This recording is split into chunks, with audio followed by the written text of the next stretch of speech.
Boa noite, mais uma vez com o episódio do podcast Bastidores.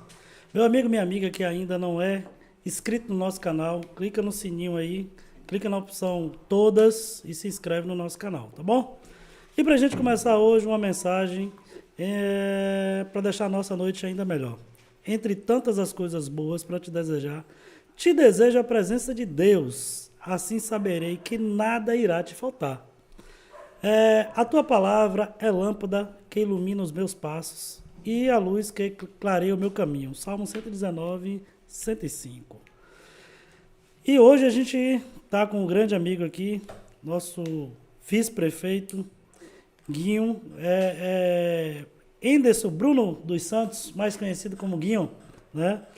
E Guinho, para quem não conhece, para quem não sabe, é filho de Dona Celisvalda Bruno dos Santos e do seu Emerson Valério Mendonça dos Santos.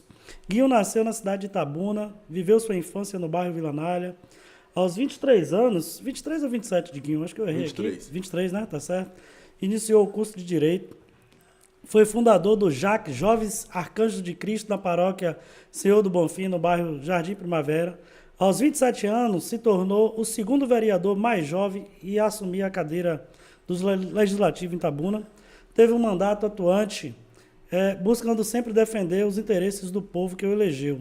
Cidadão comum e preocupado com o futuro da nossa cidade, em 2020 foi candidato a vice-prefeito na chapa do então atual prefeito da cidade e assumiu a prefeitura. Após algum tempo na gestão de Itabuna, rompeu a parceria com o atual prefeito Augusto Castro e tornou-se oposição, que hoje trabalha em Itabuna. Guion, junto com a gente tem aqui o nosso amigo Gustavo. Né? Gustavo, seja bem-vindo. Obrigado. Gustavo Domingos, conhecido aí pelos bastidores da política local, fez parte da equipe de Fernando Gomes por mais de 30 anos, trabalhou na campanha do Capitão Azevedo, diretor do Departamento de Tecnologia da Prefeitura de Itabuna, foi tesoureiro do partido do PMN e hoje é filiado à União Brasil. Então vocês dois hoje estão no mesmo partido. É correligionário. Show de bola.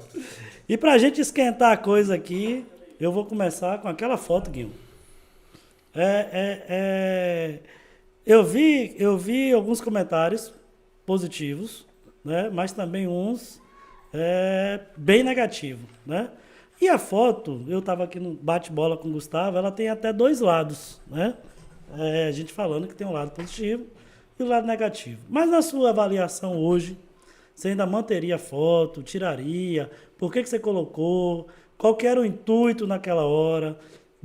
A foto realmente representa os interesses que o Guinho defende? Conta pra gente essa questão. Então, foi bem polêmica, né, essa foto. Muito. Mas Guinho e não ter polêmica é meio difícil. Mas é interessante porque e o que eu mais fiquei feliz foi ver da discussão da juventude, né, dentro daquela foto, onde nós tivemos mais de 600 comentários, das pessoas debatendo ideias, né, algumas simplesmente partidarismo ou questão de preferência mesmo de um lado ou do outro, mas houve ali um debate político, isso chamou a atenção, né, que a gente percebe que essa polarização está muito forte ainda no Brasil, onde nós temos, de um lado, uma representação do Lula, que hoje é presidente, e do outro lado, o Bolsonaro, que embora é ex-presidente, embora esteja inelegível por 8 anos, as pessoas ainda discutem o Bolsonaro, né, digo a oposição, como se ele fosse um dos candidatos da próxima eleição. E a gente sabe que ele não vai disputar pelo fato da inelegibilidade. E aquela foto eu trouxe dentro de um debate, né, e exposição de ter um deputado jovem, com 26 anos, né, sendo o deputado mais votado do Brasil, né, com mais de 1,5 milhão de votos. Fosse na época de Tiririca, ele teria feito aí uns 20 deputados. Exatamente. Né? Se tivesse a coligação, né? Então, para você ver que aquele jovem, ele tem uma força de representatividade no Brasil. Claro que os seus votantes foram lá do seu estado, né, de Minas Gerais. Só que o que me chama a atenção com relação ao deputado Nicolas, não é de que ele foi eleito com uma bandeira. As pessoas julgam, porque o mandato dele é isso ou é aquilo. Ele foi eleito com uma bandeira. Ele chegou até a Câmara dos Deputados e sendo o mais votado no seu estado com a mesma bandeira que ele defende hoje. Ele não mudou uma vírgula sequer daquilo que ele era como candidato como o que ele é hoje, deputado federal. Dentro da análise do seu mandato, você vai ter as pessoas que vão criticar e você vão ter as pessoas que vão elogiar. Dentro do mandato político, você vai, em determinado momento, acertar e, em determinado momento, você vai errar. Assim como é com o Nicolas, é com o Guinho, é com o Lula, é com as pessoas da esquerda, da direita. Ninguém está 100% certo sempre. A gente vai ter momentos que nós vamos errar. Né? Agora, esse erro não pode colocar em xeque a sua moral, a sua credibilidade, né? A sua seriedade, honestidade dentro da política. Então, o Nicolas, ele tem uma representatividade dentro da juventude, né? Principalmente das pessoas que eu acompanho e que me acompanham nas redes sociais, muito forte. Eu fui eleito, Jai, né? Poucas pessoas talvez saibam disso, mas eu acho que a grande maioria, pelo fato de que eu trago como bandeira isso, dentro de um segmento religioso. Né? Quando eu me coloquei à disposição para ser candidato a vereador, você leu aí dentro dos comentários, está, né? Dentro da biografia, eu vim dentro de um movimento da Igreja Católica. Né? E vim com os princípios e a doutrina da Igreja Católica. Né? E dentro do meu mandato, eu sempre briguei por isso. E eu tenho certeza que as pessoas que confiaram em mim, confiaram sabendo qual era a minha bandeira. Sim. Dentro dos movimentos jovens hoje, né, que eu faço parte, e pessoas que eu tenho relação, dentro da igreja, tem pessoas que defendem o aborto, por exemplo. Mas se você é católico, né, e vive a doutrina da igreja, a igreja prega contra o aborto. Contra o aborto, exatamente. Né? Mas existem pessoas dentro da igreja que vão ser a favor e vão me criticar pelo fato de que eu sou contra. Mas eu venho de uma doutrinação cristã católica.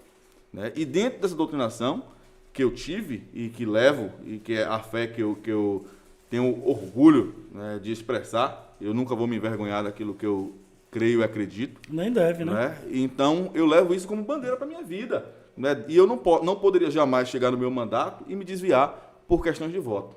E eu sempre disse, eu tenho a política como vocação.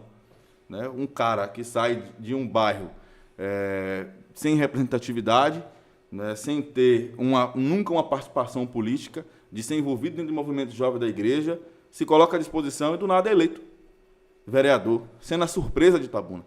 Tive 600 votos. Com 2 anos, passa a ser o terceiro cara mais votado na eleição de deputado estadual, perdendo para um ex-prefeito e para o atual prefeito, que era deputado por 2 vezes. Depois de 2 anos, é eleito o vice-prefeito mais jovem da história. Então, essa marca que eu carrego de ser o vereador, você colocou, né, o segundo, mas eleito eu fui o primeiro. Do voto direto eu fui o primeiro. Então, essa marca que eu carrego de ter sido o vereador mais jovem, o vice-prefeito mais jovem, um candidato a deputado estadual sem recurso, sem estrutura, sendo o terceiro mais votado, eu me considero o primeiro pela estrutura que foi dos outros meus opositores. Sim. Ninguém na história com a minha idade em Itabuna conseguiu isso, irmão. Nós estamos falando de uma cidade com mais de 100 anos. Ninguém conseguiu esse pleito que nós conseguimos. Então, eu cheguei até aqui com uma bandeira, defendendo algo que eu acredito. Então, eu não vou me desviar para a direita ou para a esquerda com medo de ganhar voto ou com medo de perder voto.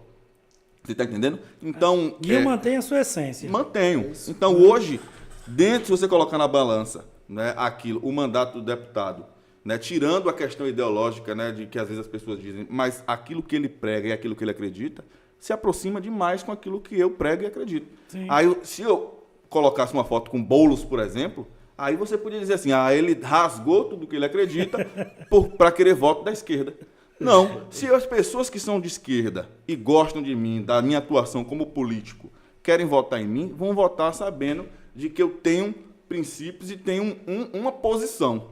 Entendemos. Agora o que a gente vê ali, né, dentro das polêmicas, a gente sabe que eu recebi os prints, que as pessoas chegavam lá e mandavam nos grupos do PT, nos grupos de Lula, para ir para a minha postagem para atacar. Eu não vou para a publicação de ninguém atacar a B ou C. Entendeu? Mas eles fizeram isso porque não aceitam a divergência de ideias.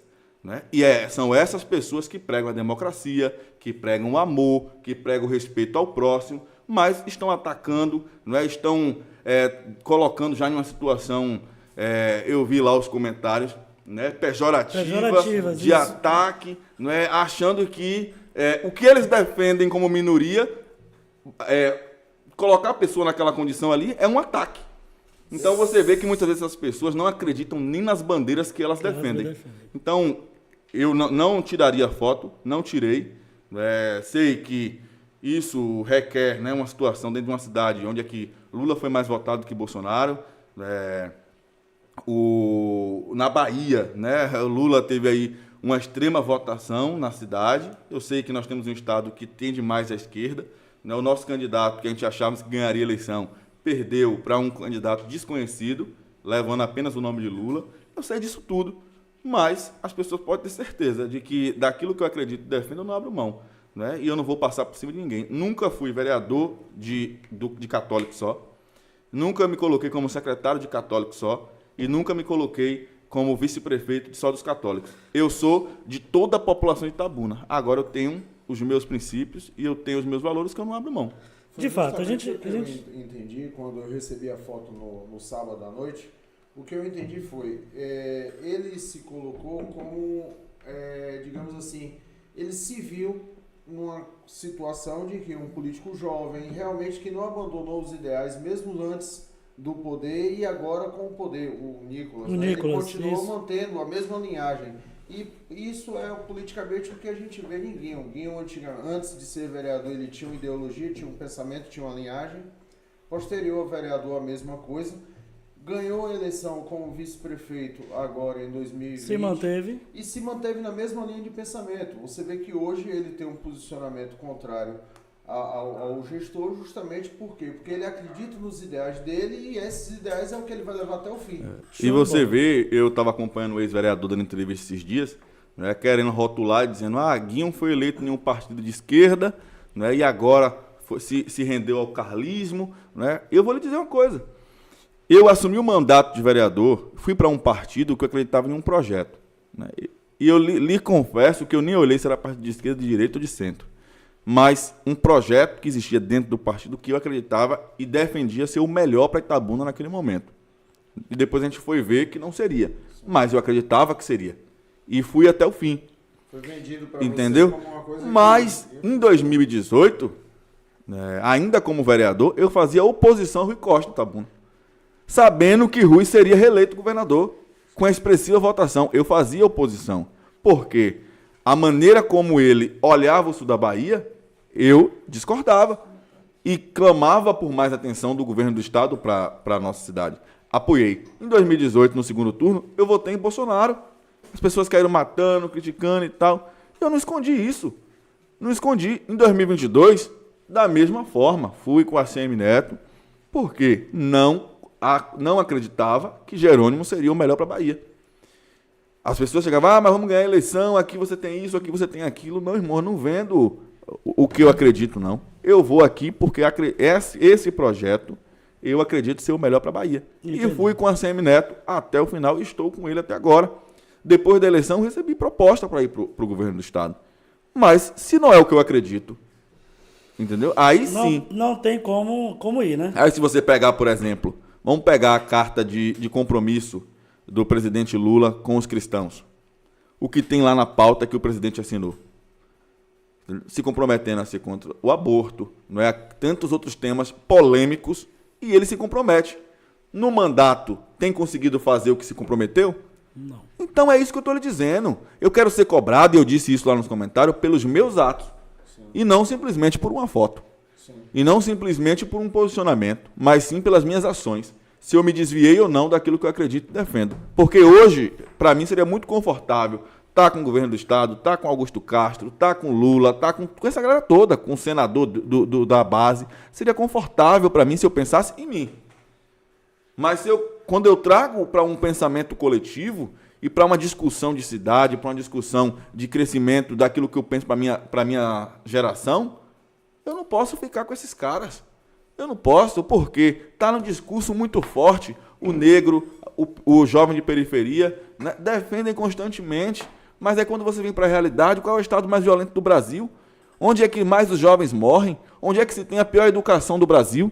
Onde é que tem o maior índice de desemprego do Brasil? Então, como é que eu defendo dentro de um discurso de que eu sou pelo pobre, pelo negro, pelo periférico, mas as minhas ações de governo vão na contramão daquilo que eu defendo? Não representa aquilo que defende no papel. Não tem como você mudar essa realidade se você não investir naquilo que é necessário. Entendeu? Ficar de discurso para ganhar a eleição é fácil, mas a gente quer ver na prática quais são as ações que vão mudar a realidade dessas pessoas. Show de bola, Guilherme. Guilherme, falar em discurso e na prática, a entrevista em 2020 para Rick, dono do blog Política. Rick, um abraço, meu irmão. Tamo junto, viu? Você afirmou que o esporte naquela época seria uma das prioridades do governo dessa gestão. Afirmou também que teria que ter a reforma da Vila Olímpica, dos campos de futebol e do estádio.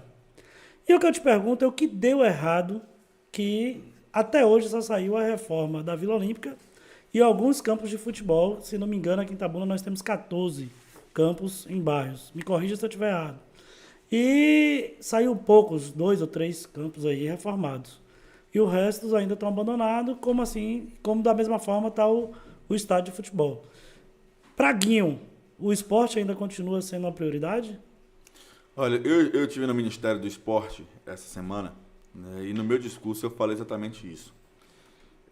O esporte, ele está previsto na Constituição como garantia da mesma forma que a moradia, que a saúde. Né? Então, é algo constitucional que nós precisamos chamar a atenção dos gestores que poucos se preocupam com o esporte.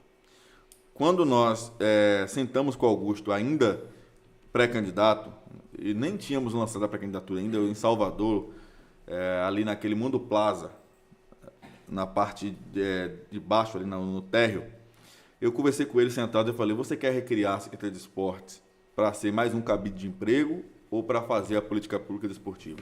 Não, eu quero fazer, vai ter orçamento, vai ter autonomia. Só que quando nós ganhamos a eleição, a gente foi percebendo que na prática não aconteceu isso. No primeiro ano a gente já percebeu, no segundo pior. Quando eu peguei a lei orçamentária anual, a LOA, na Câmara, reduziram o orçamento do esporte. Aquilo ali foi, para mim, a maior demonstração da falta de compromisso com o esporte. A Vila Olímpica não foi uma luta, não foi uma demanda nossa. Foi inaugurado no nosso governo, mas foi algo que foi viabilizado no governo de Fernando Gomes. Uhum.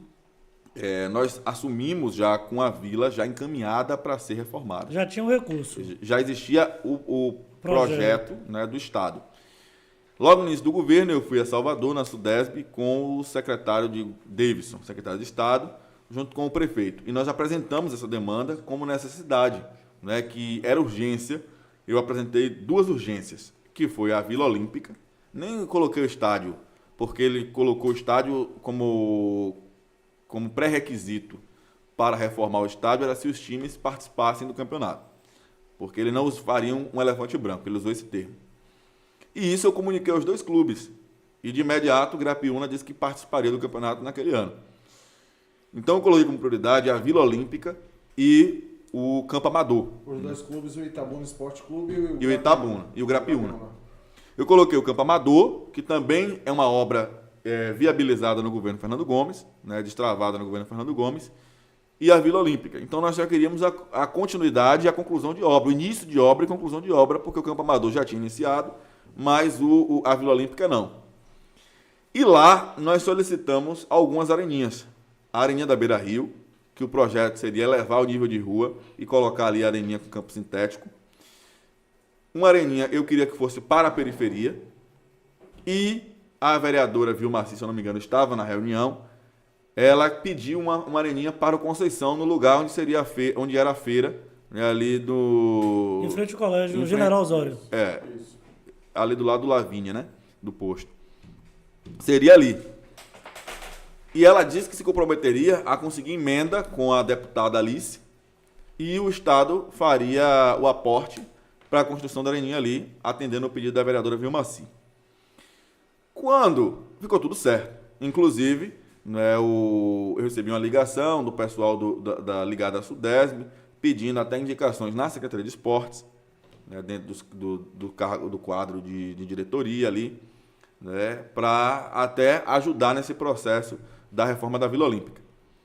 Nós atendemos todas as questões, só que quando eu me filiei ao Democratas, o PCdoB, que comanda a Sudesb, embargou tudo, né? Botou a pedra em cima e colocou como problema, como um problema, Um empecilho né? à filiação. Um filiado a Democratas, aliado de ACM Neto, entregar duas obras importantes, que seria o Campo Amador e a Vila Olímpica. E o prefeito começou nesse imbróglio, disse a ele que eu não tinha problema nenhum em entregar, que a obra acontecesse. Entendeu? Que a obra acontecesse. Se ele ia colocar em xeque duas obras pelo causa da minha filiação ao Democratas, né, que eu saísse da secretaria, mas que a obra acontecesse. Até porque em Itabuna, as pessoas que iriam utilizar aquela Vila Olímpica ali não eram só os eleitores de ACM Neto. Né, os eleitores entendeu? Na cidade, entendeu? Mas aí começou todo aquele imbróglio que sai, não sai, sai, não sai. Acabou que eu fiquei durante 1 ano e 4 meses, 3 meses como secretário. E durante 1 ano e 3 meses não saiu nenhuma das duas obras, né? E nem as areninhas também. Então eu fui tocando com os projetos, né? A realização dos campeonatos, fiz 2 semanas esportivas, tentando alcançar todas as modalidades esportivas, porque existia uma grande reclamação dos atletas de que a secretaria não era a secretaria de esporte, mas era a secretaria do futebol. Né, que todo evento que acontecia era de futebol e não se abraçava as demais modalidades.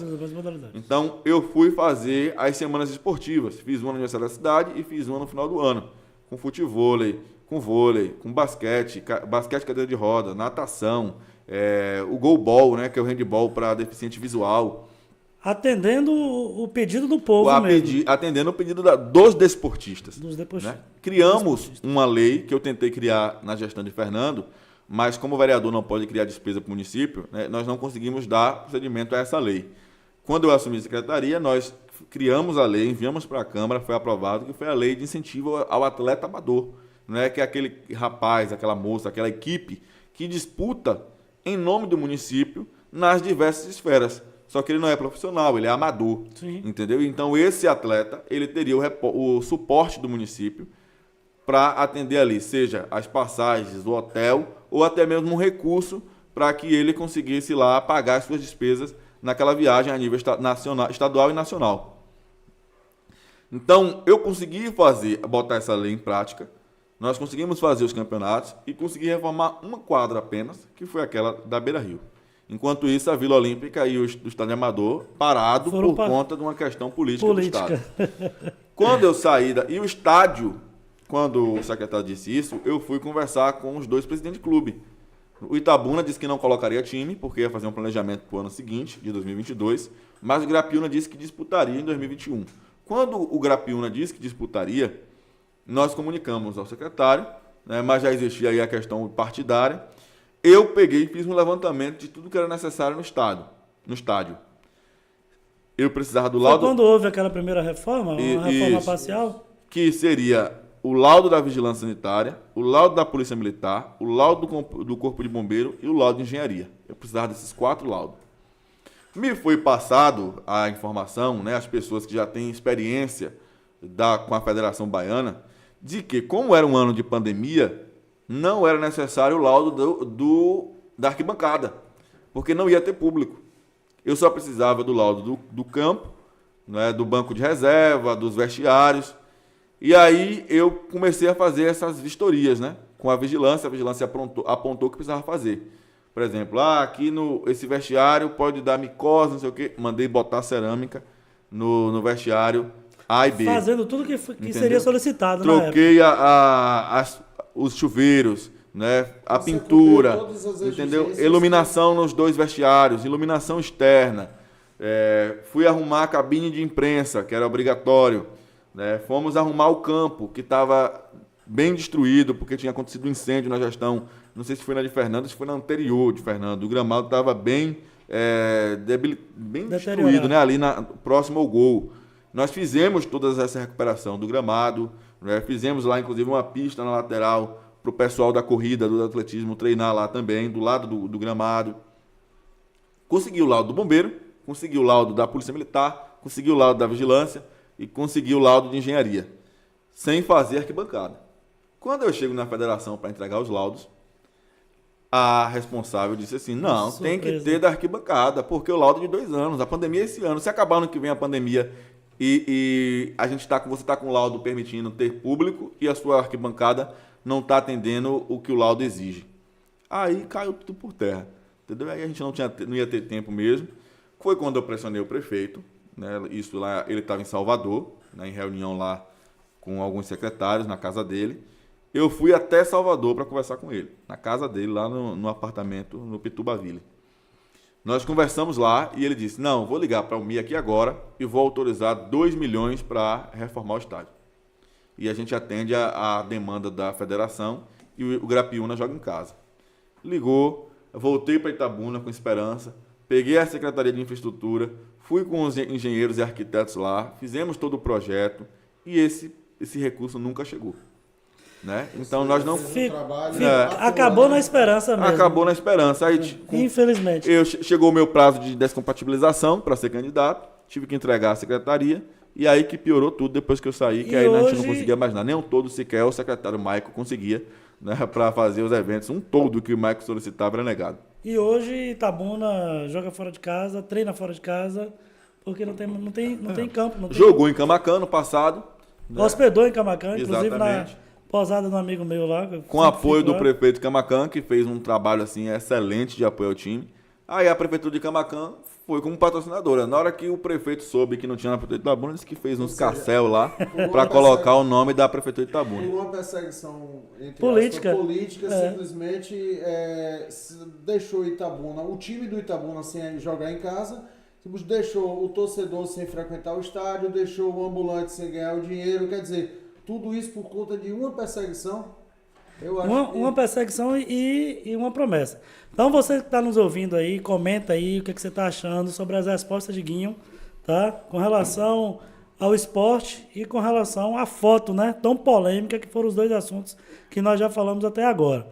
E quero agradecer aqui o nosso patrocinador, que é HINet, né? Sem internet a gente não consegue colocar o programa no ar. Então, muito obrigado. Guinho, falando de polêmica, a gente veio hoje para causar. Tô parecendo minha amiga. Você sabe quem é minha amiga? Minha amiga Charliane. Minha amiga Charliane. Charlie, um abraço, viu? Beijo no coração. Guinho, em 18/7/2022, após 19 meses na gestão, você rompeu politicamente com o prefeito Augusto Castro.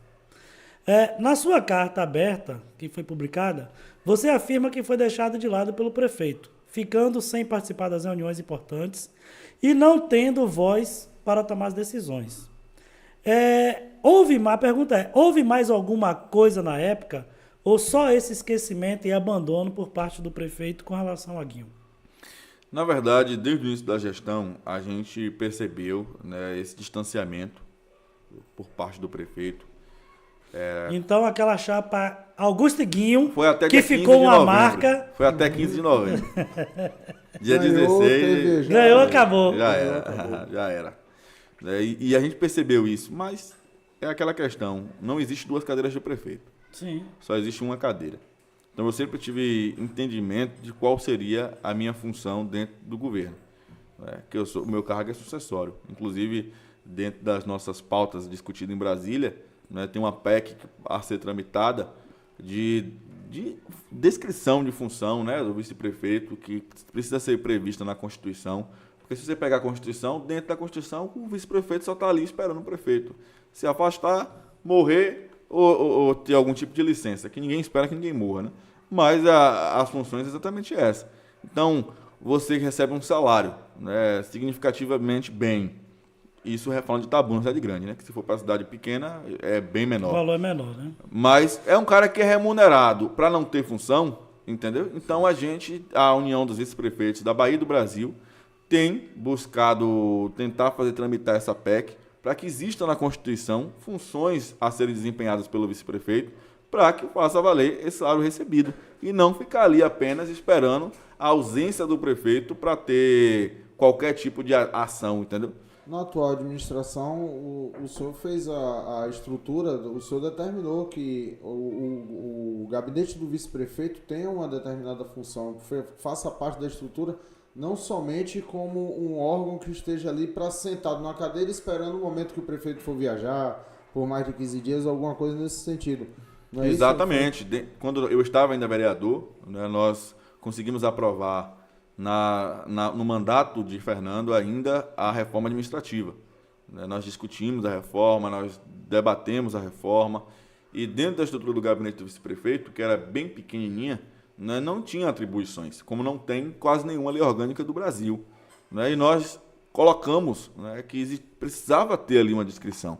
E foi por isso que nós entramos com um mandado de segurança, entramos com a ação do Ministério Público, que foi uma atitude totalmente arbitrária do prefeito em desativar o gabinete do vice, porque ali aquela estrutura, não é, que tem ali, aí voa mais além, porque ali tem energia, tem internet, tem água, né, para você ter um gabinete esvaziado, onde a população pode estar ali, sim, buscando qualquer tipo de até reivindicação, né, de apoio, e ele não vai encontrar ninguém para ser atendido, não é por uma questão de capricho político do prefeito. Então a gente entrou com a ação do Ministério Público e também com mandado de segurança, não foi para que Guinho tenha cargos, não.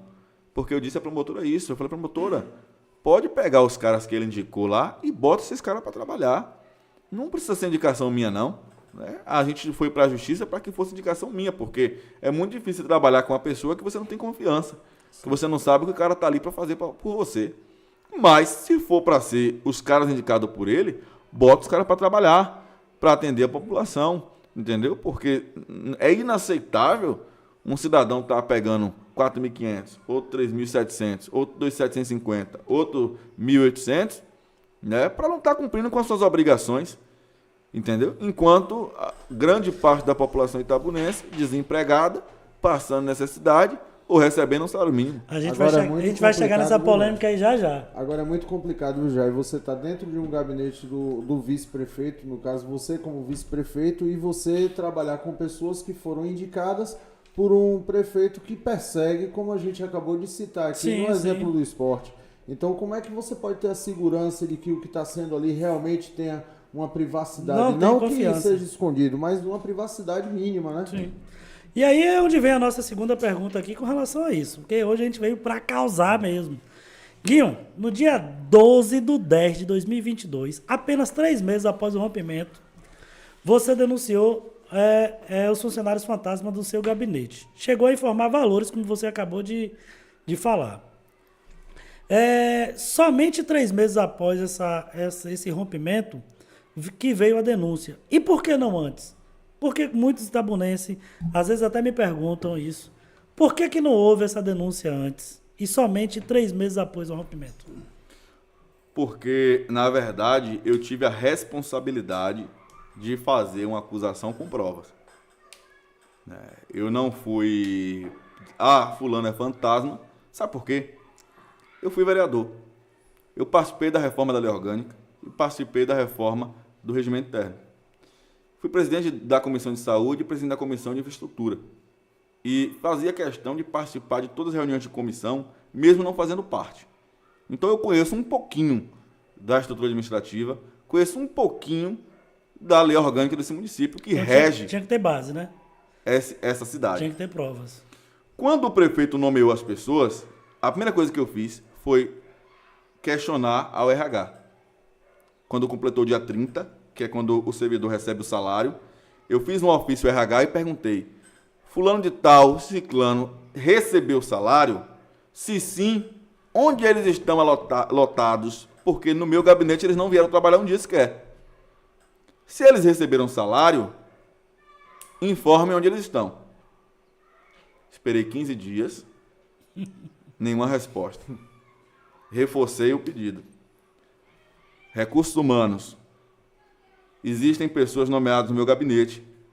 Quero saber se eles receberam salário. Se sim, diga onde eles estão, porque aqui não vieram. Secretaria de Gestão e Inovação, da mesma forma. Essas pessoas estão aonde? Nenhuma informação. Entrei em contato com as pessoas nomeadas e disse, olha, ou você vem trabalhar, ou você peça ao seu prefeito que faça um ofício, encaminhe ao meu gabinete, cumpra a lei. O que a lei está dizendo, ele faça.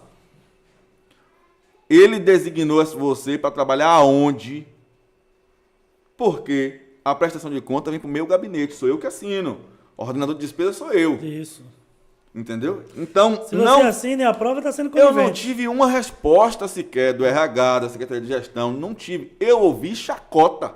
Então esses 90 dias foi justamente para que você tomasse base para poder buscar esses servidores. Até porque são servidores comissionados E o servidor comissionado, ele não pode estar em desvio de função. Se o cargo foi criado, ele tem que estar ali presente. Ele é necessário, ele é um cargo é administrativo. Porém, o prefeito tem autonomia de colocar à disposição em outro lugar, mas ele tem que informar via ofício. Da mesma forma, se for na Câmara de Vereadores, o presidente da Câmara tem por obrigação informar, mas não houve informação nenhuma.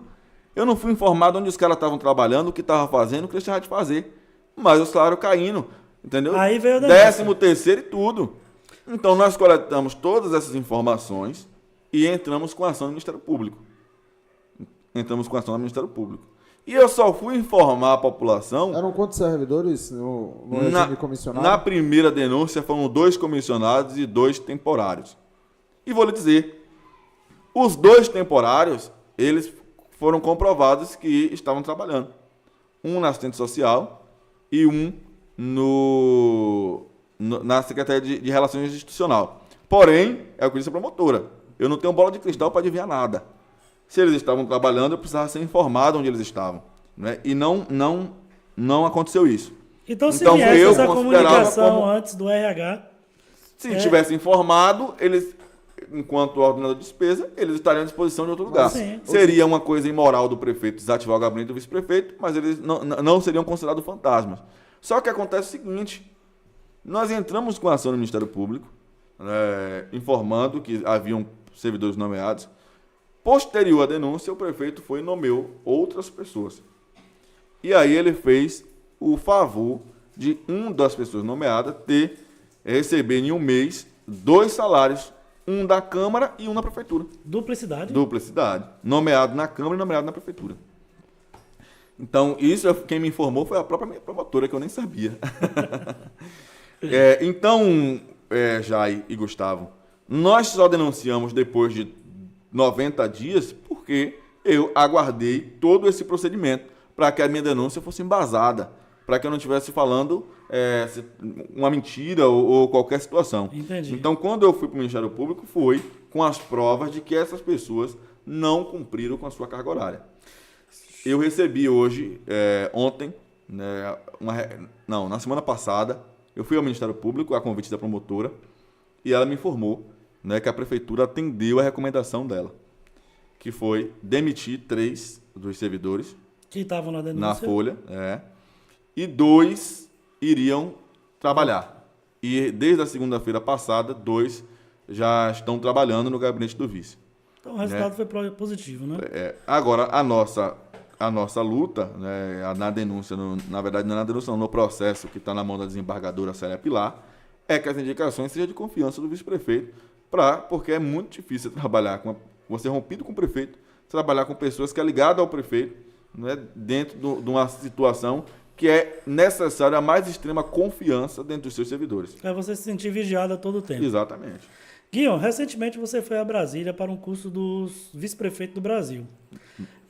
Em entrevista na rádio local, o prefeito Augusto Castro afirmou que liberou diárias de passagens aéreas e diárias normal do dia a dia. Acho que para hotel, alguma coisa assim. E além de você, tinha lá o vereador Danilo, da Nova Itabuna, Diego Pitanga, todos utilizando diárias também, tanto da Câmara ou da Prefeitura. E o prefeito disse, nessa mesma entrevista, que você trouxesse recursos, aproveitasse a viagem e trouxesse recursos para a cidade de Itabuna. E a pergunta essas diárias, o uso dessas diárias é normal? Como é que acontece?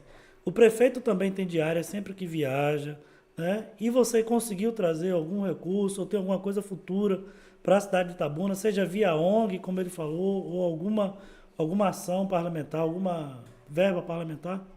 Então, não foi curso que eu participei, não. Eu participei da 6ª marcha dos vice-prefeitos, que é um movimento da União dos Vice-Prefeitos da Bahia e da União dos Vice-Prefeitos do Brasil, certo. Onde todos nós, vice-prefeitos, vamos até Brasília visitar os ministérios, Ministério da Saúde, Ministério do Esporte, da Cultura, Assistente Social, vários ministérios, e dentro desses ministérios nós entregamos as nossas reivindicações de forma organizada e como associação para ter muito mais força, até porque as pessoas sempre estão dispostas a atender os prefeitos e os vereadores. mas quando é vice-prefeito, não tem a mesma essa disposição. Então, nós estamos nos organizando enquanto associação, né, a União dos Vices, para que o vice-prefeito seja respeitado e atendido, porque nós somos votados, não é porque nós somos cobrados pela população e a gente precisa também de um retorno mediante as nossas demandas, mediante as nossas necessidades. Então, nós fomos até lá. Dentro da lei orçamentária, né, que é uma previsão, que pode ser daquele valor previsto como pode ser superior, existe lá a descrição por rubricas, né, de onde o recurso vai ser destinado. E dentro de cada departamento existe a previsão orçamentária para as diárias, para que qualquer servidor, seja um agente político ou um servidor comissionado, contratado, possa se deslocar a qualquer outro município ou estado, né, ou seja, para capacitação ou para a busca de recursos e investimentos para o município. E nós fomos para a marcha com esse objetivo, né, de tanto estar inserido dentro da união dos vice-prefeitos, né, buscando essa valorização do cargo de vice, como tentar trazer recursos para o nosso município. E nós conseguimos, via o deputado, por exemplo, Arthur Maia, né, que é um deputado que tem colaborado aqui com as nossas lutas, nós conseguimos uma demanda que vinha sendo cobrada da população do bairro Jaçanã e do bairro Vila Anália. Né, com a enchente, as manilhas foram retiradas ali do acesso desses dois bairros, né, no canal, para que o fluxo da água pudesse correr com mais facilidade, né, já que o canal transbordou tanto no Jaçanã como no Vila Anália. E da enchente até hoje, a população está sem esse acesso de uma rua para outra, porque foram retiradas essas manilhas. Então as crianças, os adultos, né, eles passam por dentro do esgoto para conseguir ir ao outro lado. Várias crianças... Inclusive era uma passagem de uma linha de ônibus, se eu não me engano, né? Hoje Sim, não passa mais. Não passa mais. Então, até cadeirantes ali, não esquece. Não, né? as crianças, por exemplo, vão para a escola, quando retornam, passam por dentro do canal. A gente já pisando em manilhas quebradas. Exatamente. Correndo o risco de cair, então, naquela lama, no esgoto. Não, se você não pisar direito, você pisa em cima de 20 centímetros quadrados. Assim, você tem que pisar pulando como se fosse amarelinha, entendeu? Jesus do céu. E aí eu pedi ao deputado, né, que a gente conseguisse trazer aqueles pontilhões, né, para que as pessoas parassem de passar por dentro do canal e tivessem uma dignidade, né, de um acesso de uma rua para o outro. E o deputado, via Codevasf, autorizou, né, e nós vamos estar aí fazendo essa entrega dessas obras lá no Jaçanã e no bairro Vila Anália. Inclusive, essa situação lá no Jaçanã foi uma que houve uma mobilização dentro das redes sociais. Sim. E o prefeito aqui pegou aqueles L's que tinham de concreto lá no Sestran que estava fechando e colocou para fazer uma ponte, que hoje está lá com quase 2 metros de altura de nível da rua, entendeu? Que seria para o canal Lava Pés lá da Avenida Amélia Amado, né? Que a obra não foi conclusa, e aí aqueles concretos foram levados lá para o aeroporto, né? Onde funciona o CETRAN. Então eles pegaram aquilo ali e colocaram dentro do canal para as pessoas pularem de uma rua para outra. Então, mas ficou muito acima do nível da rua, né? Então, só para essa questão da diária, então, pelo que eu estou vendo, pelo que você está nos noticiando aqui agora, então ela foi bem... O valor da diária que o será prefeito, quase 1 milhão em obra, né? Pronto, então valeu a pena, porque... Sem dúvida. Agora, tem um fato relevante que a gente deveria colocar, e eu fui pesquisar quando eu ouvi, porque eu gosto muito de buscar números. Agora você falando, no fundo do baú, viu? Você falando aí, eu poderia ter feito que nem ele, né? Primeiro apresentar a maquete, depois fazer uma coletiva para anunciar. Faz o convite também, você pode fazer um convite folguetório. Então isso é exclusiva? É exclusiva. É exclusiva? Inclusive o prefeito poderia dizer o seguinte, de 1º de janeiro, está lá no portal da transparência, não é Gustavo que está citando.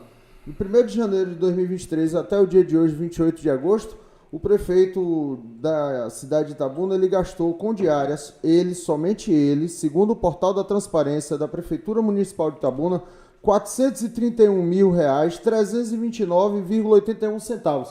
Então, Seguinho foi para lá, gastou 10 mil e trouxe 1 milhão. Tomara que Augusto tenha trazido proporcionalmente o mesmo valor. Eu vou ficar muito feliz por isso, né? Sua parte essa daí agora. O qual? Pesquisar o recurso que Augusto trouxe. Mas eu vou lhe dizer uma coisa. Se eu for pesquisar, eu vou chorar. Mas eu nunca questionei com relação a isso. Né? Nunca falei, o prefeito recebe X milhões de emenda ou de diárias e mora em Salvador, por exemplo. Sim. Eu nunca questionei isso. Por quê? Eu sou legalista.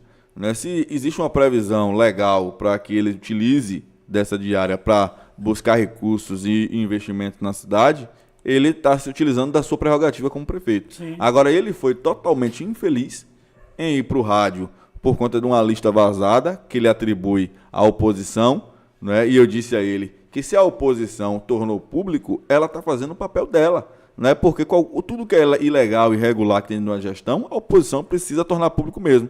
Agora, como o gestor, qual é o papel dele? É provar que é mentira, é provar que é fake news, e isso com provas, não só falar de boca para fora.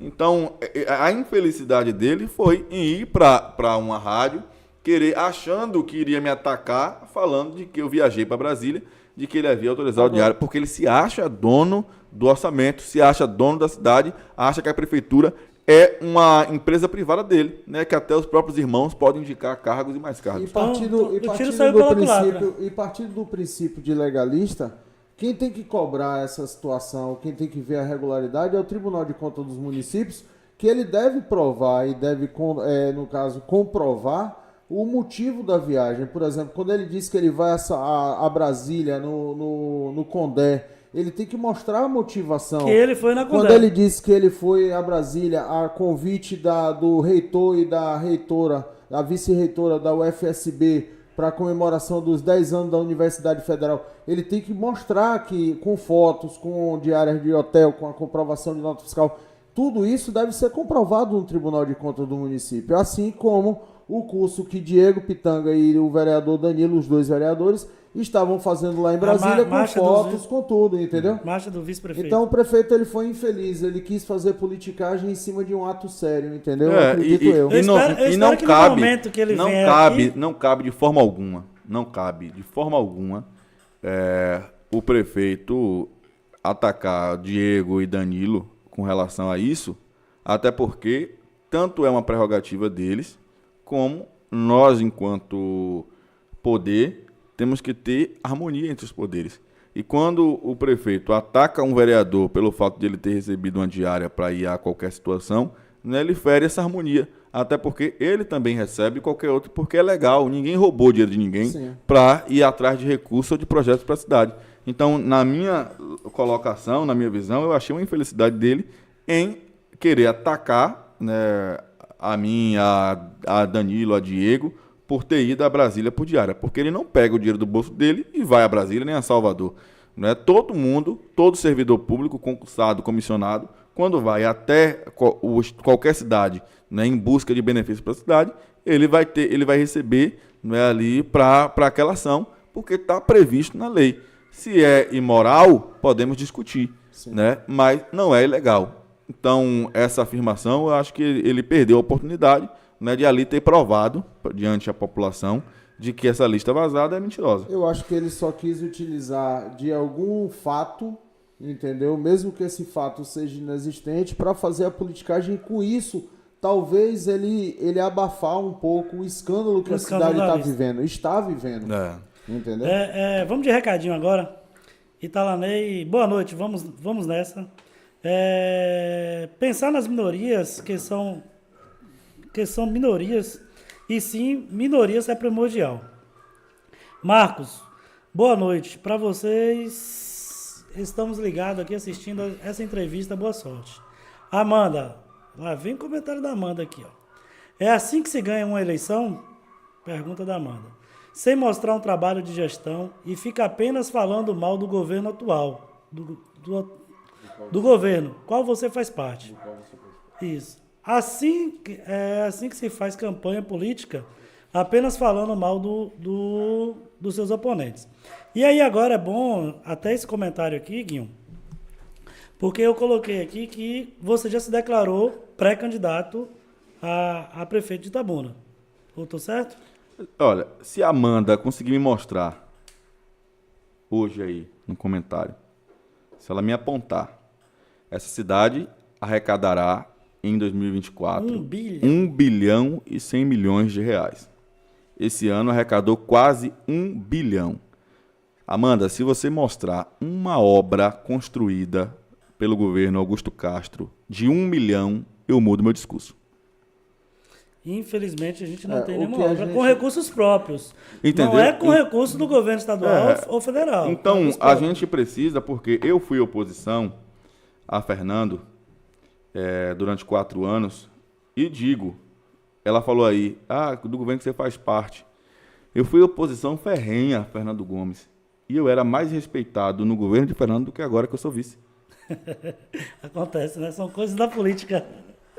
Eu vou dizer uma coisa simples. Que não seria, né? Eu vou Que dizer uma não coisa deveria simples. ser. Vou dizer uma coisa simples que não é para ser colocado nem em xeque, mas vou dizer. Qualquer evento, por exemplo, seja o Pedrão lá que Fernando fazia na Câmara de Vereadores, carnaval que teve, o evento, tipo, Dia da Cidade, pelo menos 5 convites eu recebia. Oposição. Na atual gestão, no último evento, mandaram uma pulseira para mim. E era minha, não era nem para levar alguém. Então, para você ver que sempre houve essa falta de respeito, né? Sempre houve essa falta de respeito. E eu estou falando de uma situação de que eu não tenho feito oposição, não. Eu não tenho feito oposição. Eu tenho me posicionado mediante as situações que foram gritantes na cidade. Mas quem me acompanhou no mandato de vereador sabe o que era fazer uma oposição. É isso que eu ia falar. A gente tá Aí vendo o Guinho, vereador, Charliane, e o vice-prefeito. Então, hoje- E Babá Cearense. E Babá Cearense, é. Então, assim, o que a gente está vendo hoje, eu já disse isso e eu volto a repetir. O Guinho vice-prefeito que eu estou vendo hoje é o mesmo Guinho vereador que, no momento, acreditou em um projeto, certo? Entrou de cabeça num projeto, ajudou o atual prefeito a se eleger e simplesmente foi traído pelo projeto pessoal do gestor. E aí o que é que acontece? O Guinho hoje é tido como... Não, ele é simplesmente uma pessoa que mantém a sua linha de pensamento, é o que a gente está falando do início.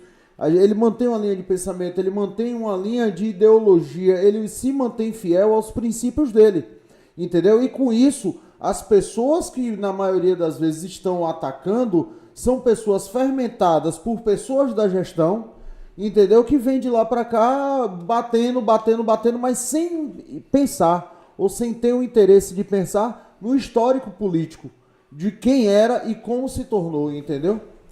Gustavo e seus comentários. fantásticos. Então, assim, como ele mesmo disse, né? O vice-prefeito tinha os cargos, quando ele rompeu, eu passei a caneta. Se eu fosse pensar em mim, tudo seria mais confortável eu estar do lado dele. Sem dúvida. Pra meu nome tá na lista lá também. Você teria talvez hoje... Ia ser talvez o que ia ter mais, né? Na Guinho, lista. talvez se você tivesse na lista, se você tivesse bem com o prefeito hoje, talvez você vivesse financeiramente bem melhor. Talvez você tivesse um carro próprio. Você tá entendendo? Então, assim, é o tipo de coisa que você para e pensa assim, porra, o cara tá dentro, meu irmão, é só dizer o sim que tá tudo certo. E o cara não aceita. Esse tipo de coisa é louvável no mundo político de hoje. Lembrei aqui de uma foto de vocês que rolou em algum campo de futebol, não sei se foi em Salvador, vocês conversando. E aí a Itabuna falou, Guinho e Augusto Castro fizeram as pazes. Né? E rolou essa foto. Eu não aí. tenho dificuldade de conversar, não. Uma vez, eu tava na missa do lado de Fernando Gomes. E aí, o presidente da Câmara não pôde ir, eu fui representando o presidente. E aí, eu tava do lado de Fernando, aí o radialista chegou assim, Guinho do lado de Fernando Gomes, é milagre de São José? Aí eu falei assim, olha, irmão, eu tô aqui nessa missa representando um poder, mas eu sou cristão católico. Se eu for incapaz de estender a mão pro meu adversário político, eu não sou digno nem sequer de me levantar ali e comungar. Claro. Entendeu? Então, se eu encontrar o prefeito em qualquer lugar, eu vou cumprimentá-lo normalmente, entendeu? Agora, dentro do campo político, nós temos uma divergência e eu estarei aqui, como eu sempre disse, hoje, o meu posicionamento se dá, tudo que eu venho cobrando, são situações que a população tem cobrado muito mais. Aí a população diz, você só sabe bater no povo. Aí eu pergunto no prefeito, irmão, você está passando por dentro do canal para ir para casa? A gente tá vendo seu nas filho, redes sociais hoje em dia todo mundo se manifestando. Rapaz, você sai vou dar um lugar aqui, ó. Você sai do Colégio Félix Mendonça até a Praça do Vila Nália. você cai uns 50 buracos. Sim. Entendeu? Aí o Uber dessa cidade pergunta ao Uber o que é que ele pensa do governo Augusto Eu Castro. vi essa semana na rede social uma criança que aprendendo a usar a câmera e fazendo uma filmagem numa rua. Quer dizer, aquilo ali não pode ser chamado de rua. Uma situação no Maria Pinheiro. Entendeu? No Maria Pinheiro. Pergunta a quem usa o transporte público que tem que descer no meio da caminhada, da viagem, porque o transporte ônibus quebrou. Sim. Aí você vai até... Pergunta a quem precisa de um atendimento médico Ou e não então tem a na menor cota. das chuvas ali na Cinquentenário que alaga tudo, ou então ali na Avenida Ilhéus que ele poderia estar fazendo a obra de macro-drenagem ali no início da Avenida Ilhéus, que quando chove não tem a condição. Os pais dos filhos de quem estuda ali no colégio que caiu o teto. Pergunta a família Vamos- quem perdeu o pai Vamos no e chat o filho. aqui de novo que tá bombando, né? Guinho respondeu e Amanda... Cadê? Já me perdi aqui, porque não dá para fazer duas coisas ao mesmo tempo, né? Na verdade, estou fazendo 3. Seu papel como vice-prefeito está limitado a falar mal dos oponentes, assim não se elegerá nunca. Então saia do cargo, peça exoneração de novo. Amanda retada, viu? Guinho, hoje tá para causar, viu, Guinho? Eu só... Italanei. Mas a questão que a Amanda coloca é que não é governo do Augusto Castro, é uma gestão vice-secretários. Ele toma decisão sozinho, Guilherme? Quem? O Augusto? 100%. 100%. E outro... Não existe. Gente, assina e minha siga a gente, cartilha. bota no Google, antes de comentar, qual é a função do vice? Bota no Google. É o que eu falei aqui anteriormente. Qual é a nossa luta em Brasília junto à marcha dos vice-prefeitos? É tentar que o vice tenha função dentro da Constituição. Não é Guinho, não. Vá lá em Boiarema agora, que o gel da farmácia tem a mesma função de Guinho. Claro que, diferente de gel da farmácia, que tem um prefeito top, não tem um prefeito igual a esse. Verdade. Você vai lá em Salvador, que a função de Ana Paula é igual a de Guinho aqui. Só que a diferença de Ana Paula para Guinho aqui é que o prefeito de Ana Paula é top e o de Itabuna não é. Então, a função do vice-prefeito, ela está unicamente para assumir na ausência do prefeito. Então, aí quando você fala de gestão, a autoridade é do prefeito, para você ter noção. Os cargos do meu gabinete de vice-prefeito, quem nomeia e exonera é o prefeito. É através de decreto. Quem manda em tudo é o prefeito. Quem tem caneta para mandar e desmandar é o prefeito. O secretário não tem caneta nenhuma. Se ele fizer qualquer coisa sem autorização do prefeito, ele é demitido. Entendeu? Então vamos tirar isso da cabeça de que vice tem poder. Renuncia o mandato. Então manda todos os vices renunciar. E outra coisa, não é só ele em diz Itabuna essa realidade. pede exoneração. Não pode, porque Guinho foi eleito juntamente com o prefeito. Os dois eleitos. Não existe exoneração. Você está entendendo? Não existe exoneração para o vice-prefeito. Ele tem o mesmo direito político que o prefeito, mas não tem a caneta nem o poder de decisão. Tá, aí você vê as pessoas que muitas vezes vão para defender o prefeito, aí você pode puxar. Tá na lista. Tá na lista. Tá na lista. Guilherme, vamos falar de 2024. Plano de governo. 2020, você falou que o esporte era uma prioridade. Já falamos disso aqui na entrevista que você deu lá em 2020. Em 2024, o esporte continua carente em nossa cidade. Atualmente, né? O esporte continua carente em nossa cidade. Tivemos há poucos dias o grande exemplo aí do Samuel Rosa, que faz parte do projeto ali do professor Gil Marques, do Maria Pinheiro, campeão de boxe, 49 lutas, 48 vitórias. Eu, sinceramente, não vejo um apoio da gestão atual. Você sabe o que eu fiz pro Samuel uma vez? Não. Mandei meu carro e buscar ele em Salvador. Aí, bacana. Você tá E eu não entendendo? vejo Porque a esse gente não apoio tinha com como. relação Sim. a ONGs e ao esporte atualmente. Sim. E a pergunta é, o que muda do plano de governo de Guinho 2020 ou do pensamento, da visão para 2024? E quais ações podem ser executadas de imediato para tornar viável essas mudanças? O que precisa ser feito? O que a prefeitura precisa fazer? O que o seu projeto vai fazer, beneficiar a nossa cidade? Olha, eu sempre conversava com a minha equipe do Departamento de Projetos na Secretaria de Esportes, de que eu acredito assim, o esporte, ele não está ali só como uma opção de lazer, né? Ele é uma política pública que nós temos resultados extremamente positivos quando nós investimos nele, né? Você investir no esporte, você vai ter resultado positivo na saúde, você vai ter resultado positivo na educação, você vai ter resultado positivo até mesmo na diminuição da criminalidade. Então, o esporte é um grande aliado, precisa ser um grande aliado da gestão.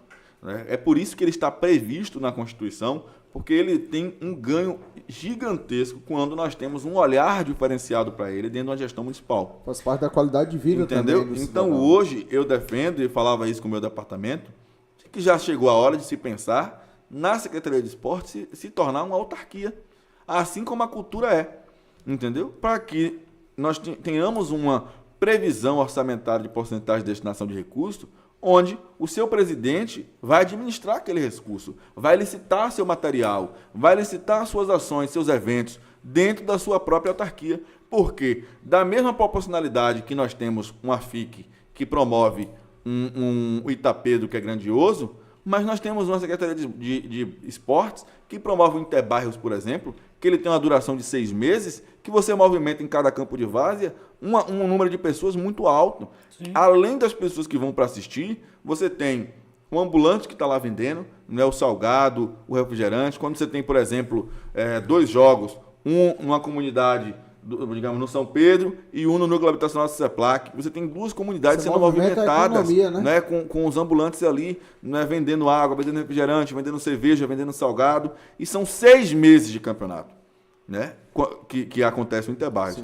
Quando você faz o investimento, por exemplo, nos jogos estudantis, apoiando lá, né, os organizadores dos jogos estudantis, que aí já é para uma questão da rede municipal, estadual e privada, né, dos jogos, você tem a mesma movimentação com os alunos, incentivando a prática esportiva. Quantas pessoas viram atleta profissional que eu conheço, começando nos jogos estudantis? Sim.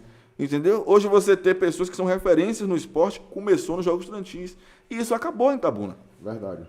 Entendeu? Acabou em Itabuna. Aí você tem as semanas esportivas que nós criamos, que é extremamente importante também, porque você já vai movimentar todas as outras modalidades. Então, esse olhar para o esporte, ele é extremamente importante. Eu vou lhe dizer, se a gente tivesse feito Itabunão, nós teríamos dentro de um calendário esportivo Campeonato Série A do Campeonato Baiano, Série B do Baiano, com Grapiúna, Copa do Brasil, Série D do Brasileirão. Aí você poderia jogar aí o Intermunicipal, o Interbairros, né, e dentre outros campeonatos dentro do Itabunão, que você teria praticamente aí 9 a 10 meses de calendário ali dentro, com atividade uma atrás da outra, com o ambulante indo vender no final de semana. Não só ambulante, a rede hoteleira, entendeu? Vai tipo aqui, você tem um Bahia Itabuna aqui dentro, né? Eu vi lá em Camaquã como ficou lotado, pô, em Camaquã. Não tinha espaço. Eu falei, se esse jogo fosse dentro de Itabuna, travava a cidade. Há tempos atrás nós já tivemos Flamengo e Itabuna, Vasco e Itabuna aqui. O Flamengo, a Copa do Brasil vai vir aí. Entendeu? E né? aí? A gente não tem mais esse aporte para poder receber. A gente não tem mais um campo para poder receber. Mas falta esse olhar do gestor. Né? Aí o povo sempre fala, geralmente os prefeitos não gostam de esporte. Mas, minha gente, eu não estou falando do cara gostar de futebol, de bater o baba, não. Eu estou falando do cara ter um olhar para o esporte como política pública. Né, como algo que ele pode levar até as comunidades, até a ponta, até os bairros periféricos, desenvolver ações lá dentro que vai contribuir com aquele menino que está ocioso muitas vezes e acaba sendo a porta de entrada para o tráfico ali dentro. A gente não tem mais um time como tinha antigamente, um time de handebol, um time de vôlei. O time de handebol de Itabuna era um time muito famoso. Eu cheguei a treinar com a professora Júvia, com... Oh, meu Deus, foi técnico também da seleção da FEI. Então, assim... Itabuna já foi um time... foi referência. Já foi referência e respeitado na Bahia. Entendeu? A gente jogava Campeonato Baiano de Handball aqui na Bahia, e o time de Itabuna, quando chegava chegando. O Chico ali, filho de Geraldo, filho de seu Zé ali, Chico. Entendeu? Ascendino. Nós tínhamos James, nós tínhamos grandes nomes do handball. Hoje você não vê mais isso. Eu só conheço um Ascendino, meu vizinho, e James é só aquele da banda que toca. Não, tem o James, que é um portão, um bicho, é um monstro no arremesso. Até mesmo a seleção de vôlei, se você for colocar, a seleção de Itabuna de vôlei era uma seleção respeitada, certo? Mas tá onde isso, certo? Então, assim... Mas é isso que eu falava muito na secretaria. Quando eu trabalhava, por exemplo, né, com o Paulão, referência ali do handball, né, do basquete, a Dinamar, referência no handball, né, Chico Leone, referência no vôlei. E eu sempre questionava eles. Eu falava, daqui a 20 anos, quem serão as nossas referências? Hoje no esporte Itabuna a gente não Você tem, tá né? entendendo? Então a gente não Aquele- pode perder essa identidade, Você não. não pode deixar a história se quebrar, Exato. porque você perde. Aquele atleta que vendia pipoca e corria, como era o nome dele? Eu esqueci o nome dele, era atleta de corrida. Aqui de Itabuna, acho que morava ali pro lado das casas da placa. Tem Mas aquele, vamos você lá. quer ver uma coisa? Marcelo, que era Da AIA, é o presidente da AIA, da certo? Associação de Hoje, Atletismo. Agora ele está tendo, entre aspas, algum tipo de ajuda para poder fazer os eventos, mas depois de muito penar. Então, assim, eu acho que precisa-se mais esse olhar, entendeu? Esse olhar, não olhar a Secretaria de Esporte como um interbairro que eu vou dar uniforme e vai ficar tudo ok. Não. Precisa-se de uma forma geral. Vamos falar de saúde? Quinho, Augusto Castro passou por um problema de saúde e ficou internado. Isso aí todo mundo soube. Inclusive, algumas pessoas falam que foi um dos pontos que ajudou A facada de Bolsonaro. né? ajudaram vocês na eleição. né? Comoção. Muitos itabunenses acreditavam que a saúde em Itabuna seria referência de ponta, hospitais top, que acabaria com as filas.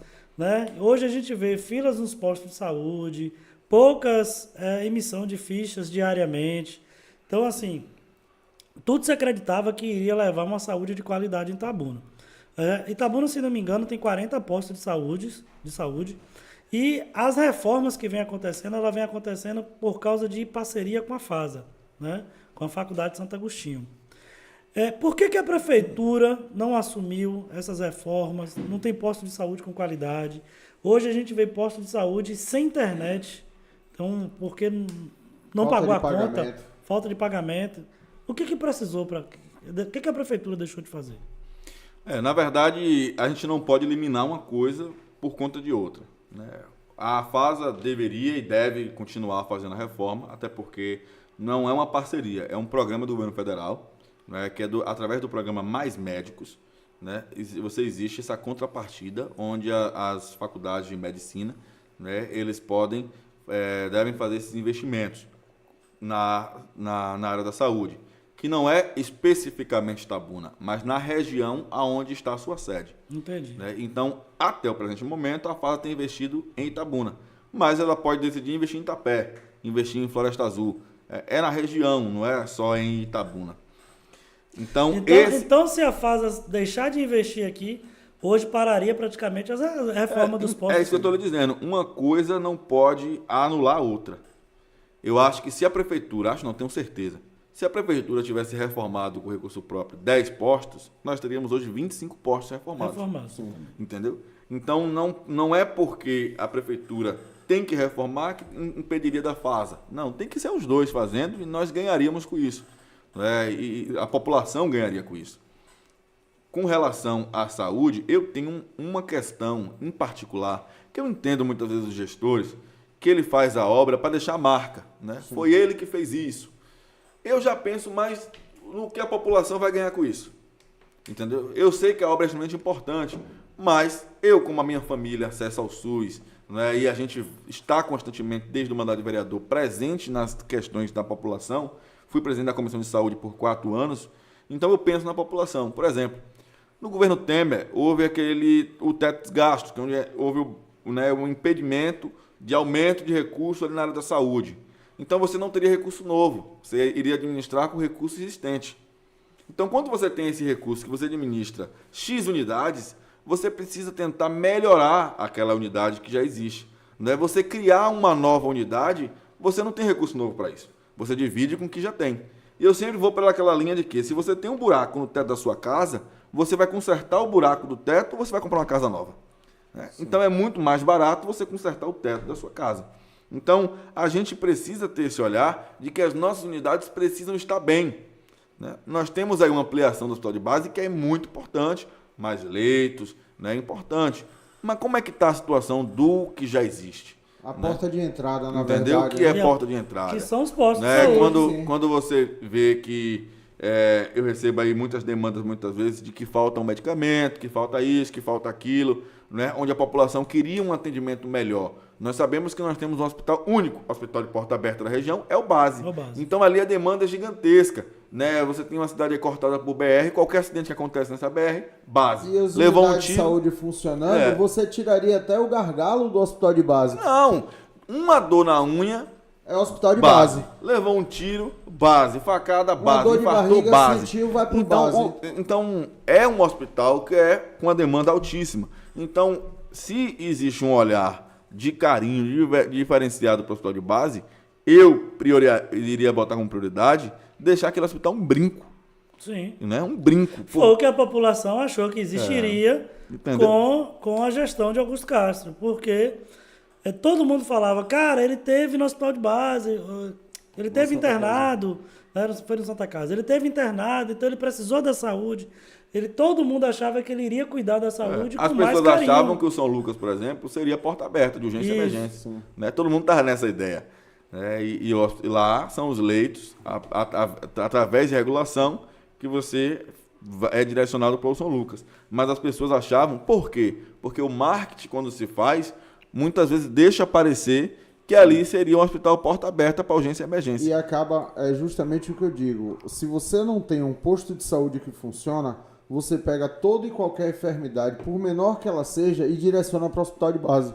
Aí o hospital de base, ao invés de estar tendo um atendimento de urgência e emergência em alta complexidade, ou média e alta complexidade, o que ela está fazendo? Ela está atendendo uma dor de barriga, está ocupando um médico, está ocupando um leito com aquilo ali, coisa que poderia ser tratada na unidade de saúde, mas a unidade de saúde, às vezes, ela não tem, como eu vi umas imagens há pouco tempo, na rede social, coisa de 15 dias, o Léo Lira colocou sobre o posto de saúde do São Caetano, tá lá com as paredes mofadas, com o vaso quebrado. Então, assim, a população ela não sente a segurança. Às vezes falta até o médico mesmo, está atendido pela enfermeira. Então, a população ela não tem a segurança de que vai ser bem atendida. Então, para ela não perder o tempo ali, quando você vê um filho doente, vou pro base.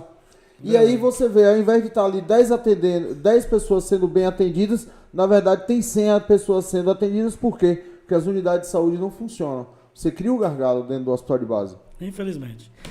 Guion, mais uma polêmica com relação à saúde. Falando de saúde, você foi secretário aí como você afirmou, por 4 anos.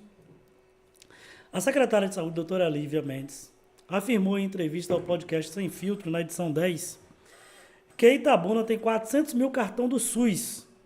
Né? Famosos cartões, o pacto, né? Os convênios pactuados, dos municípios compactuados. Não, essa questão do SUS, ela é da seguinte forma, vamos supor, vou exemplificar aqui para que o nosso público ele possa entender. Digamos, eu moro em Itabuna, certo? Então, para me atender, para mim ser atendido, tem uma celeridade no atendimento, digamos por assim dizer, eu cadastro meu cartão do SUS aqui no município de Itabuna, na casa de meu sobrinho. Digamos, você mora em Itabuna, mas eu moro em Bicaraí. Aí eu pego aquilo ali e me cadastro aqui em Itabuna. Vou no hospital de base e estou recebendo como um morador. O hospital de base vai receber o serviço de um morador de Itabuna, mas na verdade está na conta, eu sou de Bicaraí. Então o Bicaraí recebe o valor do atendimento, certo, do morador que está lá, mas na verdade o prejuízo está para Itabuna. Isso é um débito, é uma situação... Aí Itabuna tem 400 mil cartões do SUS e... 130 mil habitantes. Vamos usar o IBGE da época da entrevista, que ela falou em 213, 214 mil. Sim. Mesmo assim, são 2 Itabunas, Sim. Né, utilizando com cartão de SUS. Você consegue dizer pra gente qual o motivo, além dos comentários de Gustavo, né, o que pode ser feito? Ela chegou a falar nessa entrevista que seria colocar pessoas na rua visitando, para saber se o Guinho realmente mora naquele endereço, né, de fato confirmar. Já no bate-bola com o Gustavo aqui mais cedo, o Gustavo disse que isso é totalmente complicado de fazer. Então não tem que fazer só em Itabuna, tem que fazer na região inteira. Na verdade, a gente sabe que a saúde, né, é um gargalo nacional, é um problema gigantesco. E a população ela não consegue ter um acesso direto, né, seja a marcação de exame. Né, acontece uma coisa muito... que geralmente as pessoas procuram os políticos para tentar ter as suas demandas atendidas, com exame, com consulta, com procedimento médico. Né? Então, isso é um costume. Tanto que, quando eu era vereador, eu protocolei um projeto de lei alterando ali dentro do sistema de regulação para que a população, ao dar entrada no posto de saúde, e o médico passasse lá um exame ou qualquer tipo de procedimento, ele iria na recepção, e a recepção jogaria dentro do sistema de regulação, né? Tendo cota ali naquele momento, ele já sairia com o exame marcado.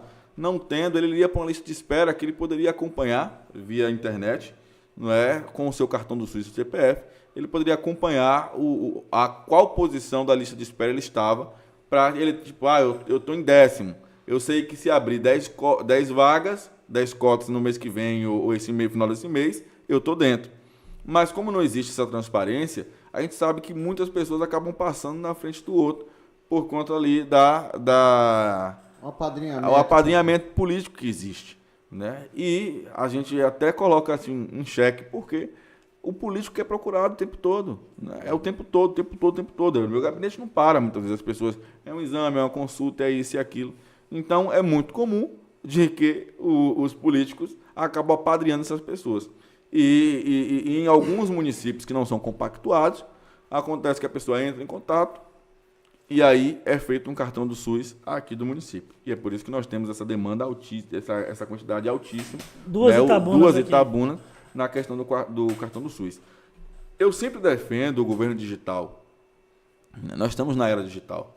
Sim. E o governo digital, ele tem essa condição de aproximar mais a população do governo, desburocratizar muitas situações e simpletizar também muitas coisas que acontecem, né, dentro da administração pública. E até mesmo a economicidade acontece. Sim. Entendeu? Então a gente precisa utilizar o que nós temos ao nosso favor.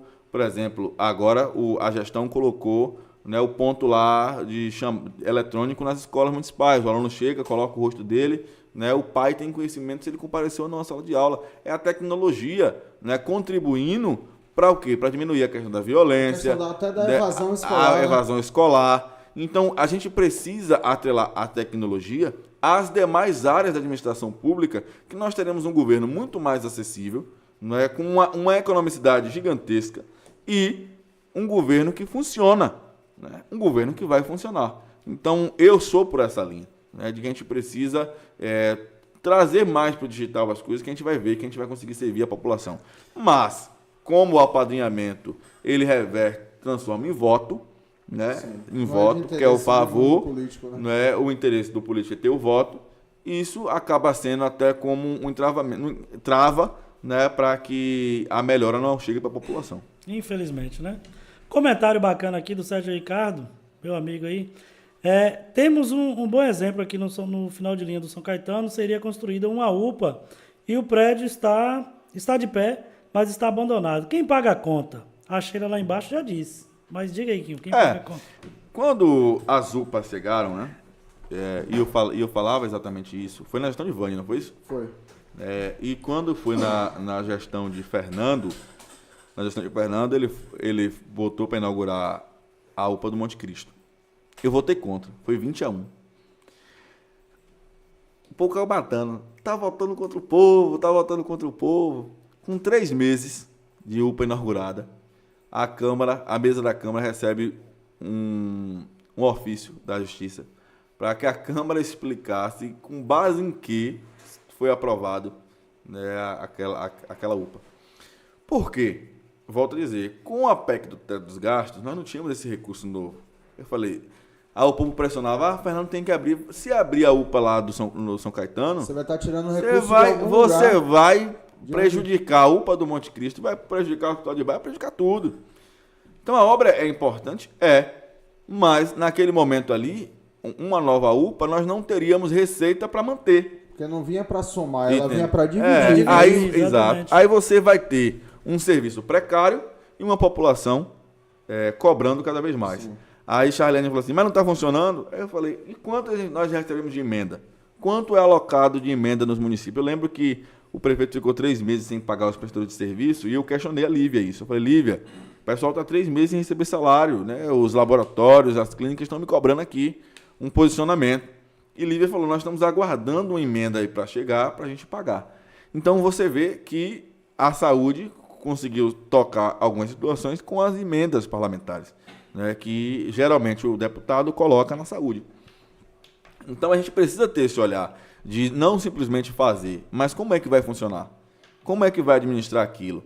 Não adianta você fazer uma Vila Olímpica daquele jeito, daquela estrutura. Né? Eu falei, eu era secretário de esportes. Eu falei, quando entregar a vila, se não contratar mais gente, quem vai dar manutenção? Exatamente. Quem vai dar manutenção na vila? Vai se Fazer acabar é fácil, manter que é o difícil. Então, Comprar uma BMW é fácil. Pois é, mantenha. Esse olhar que a gente precisa ter para a coisa pública, que infelizmente as pessoas acabam não tendo. Vão fazer. Mas o posterior é que a gente vai ter a grande problemática. Vamos acelerar aqui um pouquinho para a gente fazer todas as perguntas e tentar tirar todas as dúvidas um pouco da população. Guilherme, segundo a Prefeitura de Itabuna, as escolas municipais têm qualidade e estão bem, em bom estado para os alunos. Ainda vemos escolas fechadas, aguardando reformas. Na sua visão, essas escolas realmente estão em perfeito estado de uso? Na verdade, faltou um olhar de prioridade para a educação no início do governo. A primeira secretária, né, a Janaína, toda reunião ela tinha a mesma cobrança. Né? Essa falta de disponibilidade em se discutir educação, em se priorizar educação. Né? A secretária sempre batia nisso constantemente, em cobrando um olhar diferenciado para a educação. Até que caiu o muro de uma escola e matou um pai e um filho. Né? E aí nós tivemos uma reunião de urgência de secretários, onde as secretárias, né, choraram muito, ali debilitadas, e a secretária voltou a cobrar um olhar do gestor para a educação. Né? E eu presenciei muito isso, essa cobrança da secretária constantemente, né, para o prefeito, que não despacha com o secretário, que não ouve o secretário, né, que não dá certa atenção ao secretário. Você vê, nós temos aí as aberturas do ano letivo, né, com os professores, aí o prefeito vai lá, vai falar de asfalto, de posto, disso, daquilo, e não foca na educação. Não foca na educação. Né, porque talvez ele para reforma já há mais de um ano. Exato. E os alunos estudando a gente tem o exemplo do Flávio Simões, né, que está fechado. E o que é pior, se a reforma funcionasse, aquela escola que caiu o teto, ela tinha sido reformada há menos de 6 meses. Entendeu? Eu recebi uma foto hoje de um colégio com um rato morto. Não, que não é o Lorival, uma criança as crianças com sol, né, dentro da sala de aula. Então, falta esse olhar. Né? Quadra do Kaique, sem funcionar há muito tempo. Rampa de acesso. A rampa de acesso. Né? Nós estamos falando de acessibilidade. Nós estamos falando de ordem unida do Colégio Kaique, que é um colégio com vetor disciplinar. E você hoje não tem os alunos não têm onde treinar ali, não tem onde se preparar para o desfile do 7 de setembro. Por quê? Porque a quadra está interditada. Uma das poucas escolas que tem quadra coberta, que é o Kaique, você está lá, a quadra está interditada, sem ser utilizada. E essa inoperância do município acaba atraindo a marginalidade. O próprio Kaique mesmo tem relato de professores que tinham medo antes de estar ali. Eu falo tinha porque eu não sei mais agora. Mas tinha medo até o ano passado, porque ali dentro era trânsito, era passagem de traficantes, de pessoas mas fez um muro. Então. Infelizmente, né? Mas então é esse olhar que a gente precisa ter para a questão da educação. Né? De que a gente sabe, a 20 de julho está lá no CISO, aí a gente vê o Colégio Kaique precisando de uma atenção melhor. Ali próximo inaugurou a Deon Sauer, né? Que é o Colégio do Estado. Que vai voltar a se chamar Félix Mendonça, né? Vai voltar? Vai, eu fiquei sabendo, não vou revelar a fonte, mas assim, o Colégio Adeum Sauer está sem receber recursos porque ele só mudou de lugar, certo?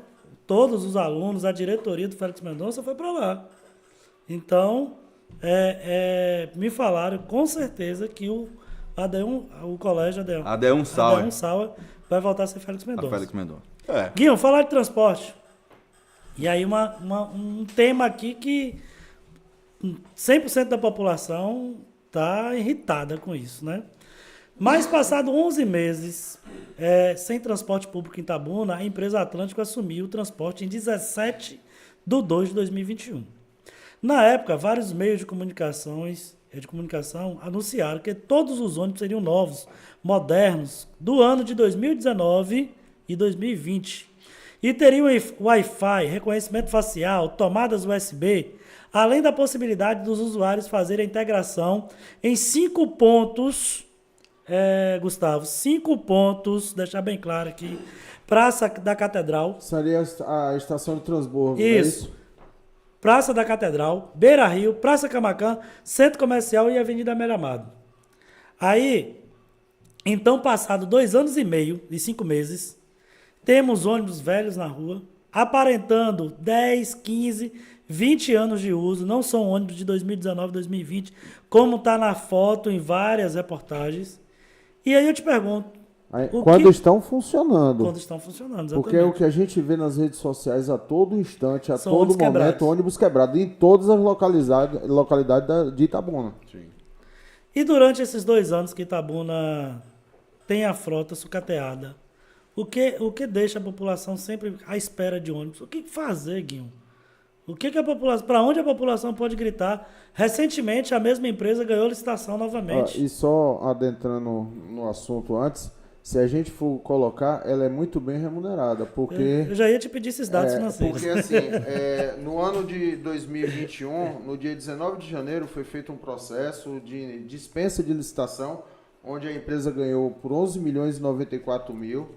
No mesmo ano, em agosto de 2021, outra dispensa no valor de 11 milhões e 100 mil. No ano de 2022, outra dispensa para a mesma empresa no valor de 15 milhões e 18 mil e 300 reais. E agora, pasmem, para o ano de 2023 está lá. Outra dispensa no valor de 19 milhões 104 mil 721. E isso não é números meus. São Isso é do números da portal. Portal da Transparência informado pela própria Prefeitura. Então, o porquê que a Prefeitura ainda continua pagando para um péssimo desserviço que está sendo prestado à população? Essas dispensas de licitações, Guinho, e esses valores são aprovados pela Câmara? Na verdade, a Câmara aprovou, né, durante 20 mais 20, não é isso? Foi, na gestão é anterior, isso, né? Que é o prazo que a empresa pode explorar o serviço na 20 na anos cidade, mais 20 anos. na cidade. Então a gente só tem 2,5, tem ainda 30. Mas Mas aí, é desde a anterior. é isso, mas aí a anterior teve o rompimento do contrato, porque eles Que queriam... foi era a Via Isso. Metro? Não, era Sorriso, Sorriso e e outra, via né? São Miguel. Que eles queriam justamente um aporte do município e aí o gestor não compactuou e botou a pedra em cima e foi aquela guerra. Jaco agora, certo? Tá aqui o Ô, resultado. Gustavo, você não somou não, mas dá quase uns 100 milhões ainda. Rapaz, brincando aqui dá 22 com 41, dá em torno de 60 milhões mais ou menos. É muito dinheiro. A questão toda, né, nós sabemos que é uma empresa que presta um serviço, né? O que mais nos espanta, porque a gente não, a empresa ela não é municipal, né? A empresa ela é privada e ela explora um serviço dentro do município. Ela ganhou a licitação, ela tem que cumprir com todos os pré-requisitos que existiram lá no processo licitatório. Então, quando nós temos uma empresa que ela descumpre todo o processo licitatório, né, que ela vai na contramão daquilo que está no contrato, né, que ela tem humilhado a população de Itabuna, o que nos espanta é o silêncio do gestor. Sim. É o silêncio de ele, em momento algum, durante esses 3 anos, foi a público falar, o problema é por conta disso e eu vou fazer isso. Vou pressionar a empresa, se não melhorar isso, vamos fazer isso. Vamos suspender. Nunca houve nenhum... O que foi que ele falou da última vez que eu vi? Que o problema do transporte é um problema do Brasil. Mas nós temos uma empresa que nós chegamos a quase pagar o subsídio total do transporte público municipal ser gratuito. E só salientando o seguinte, não está incluso nesses valores a gratuidade que a empresa oferta, que é pago à parte, e também o vale transporte dos servidores da Prefeitura Municipal de Itabuna, que também é pago a eles. No valor de 2021 eu fiz uma apuração rápida, foi 1 milhão e 6 mil e mais vale transporte mais 1 milhão e 300 mil, tá aqui.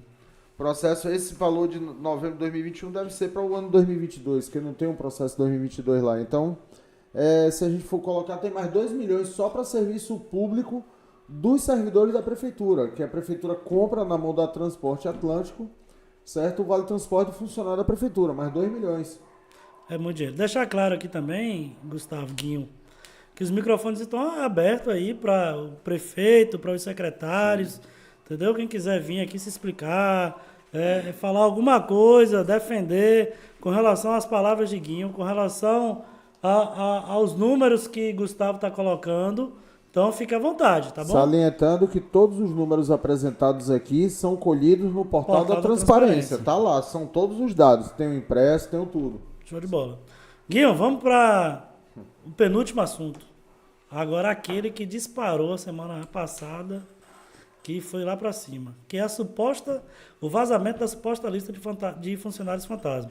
Como a gente já tratou esse assunto no início, né, da sua denúncia no Ministério Público, eu queria só falar da nota do prefeito e do posicionamento da prefeitura, né?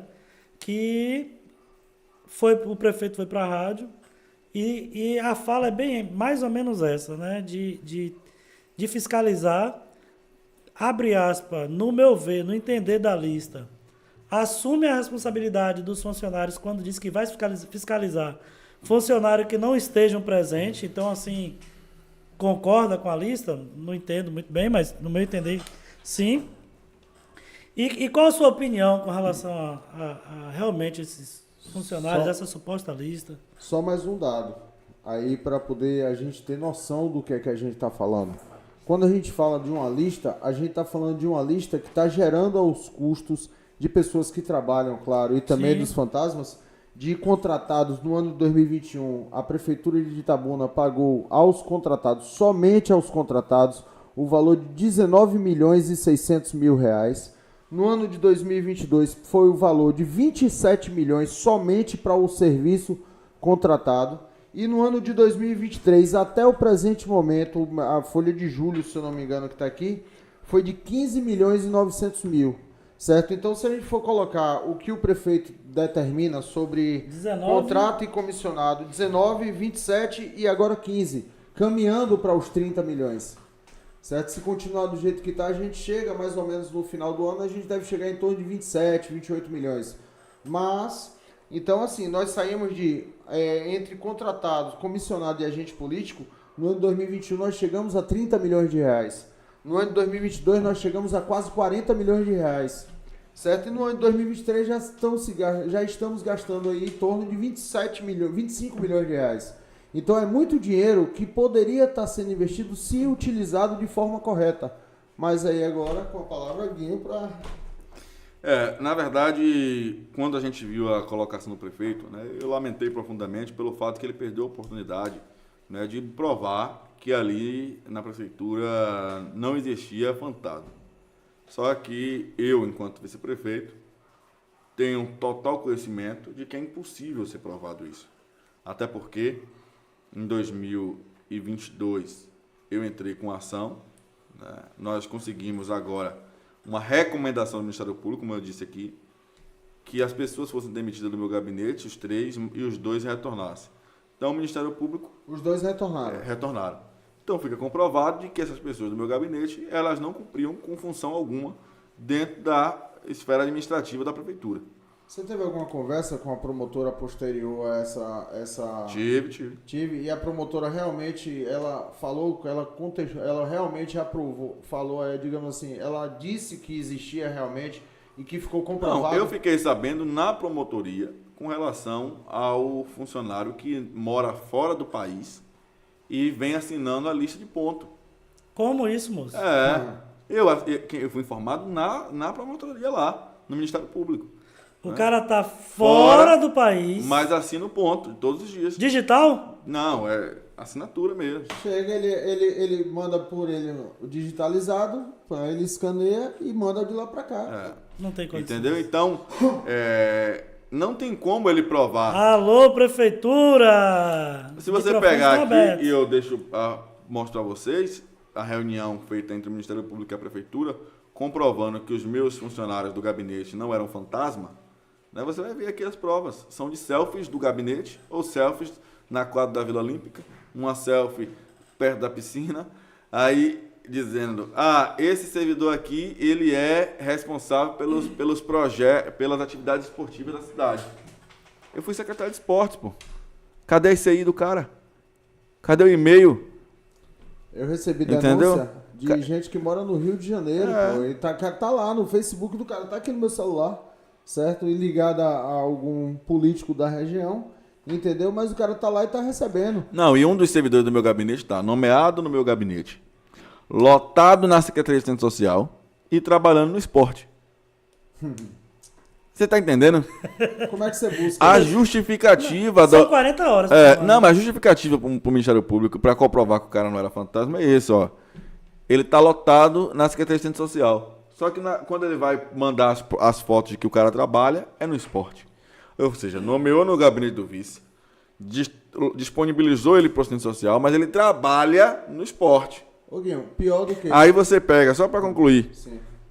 outros, segundo a justificativa, tá à disposição no gabinete do prefeito. Pelo amor de Deus, puxa na transparência aí.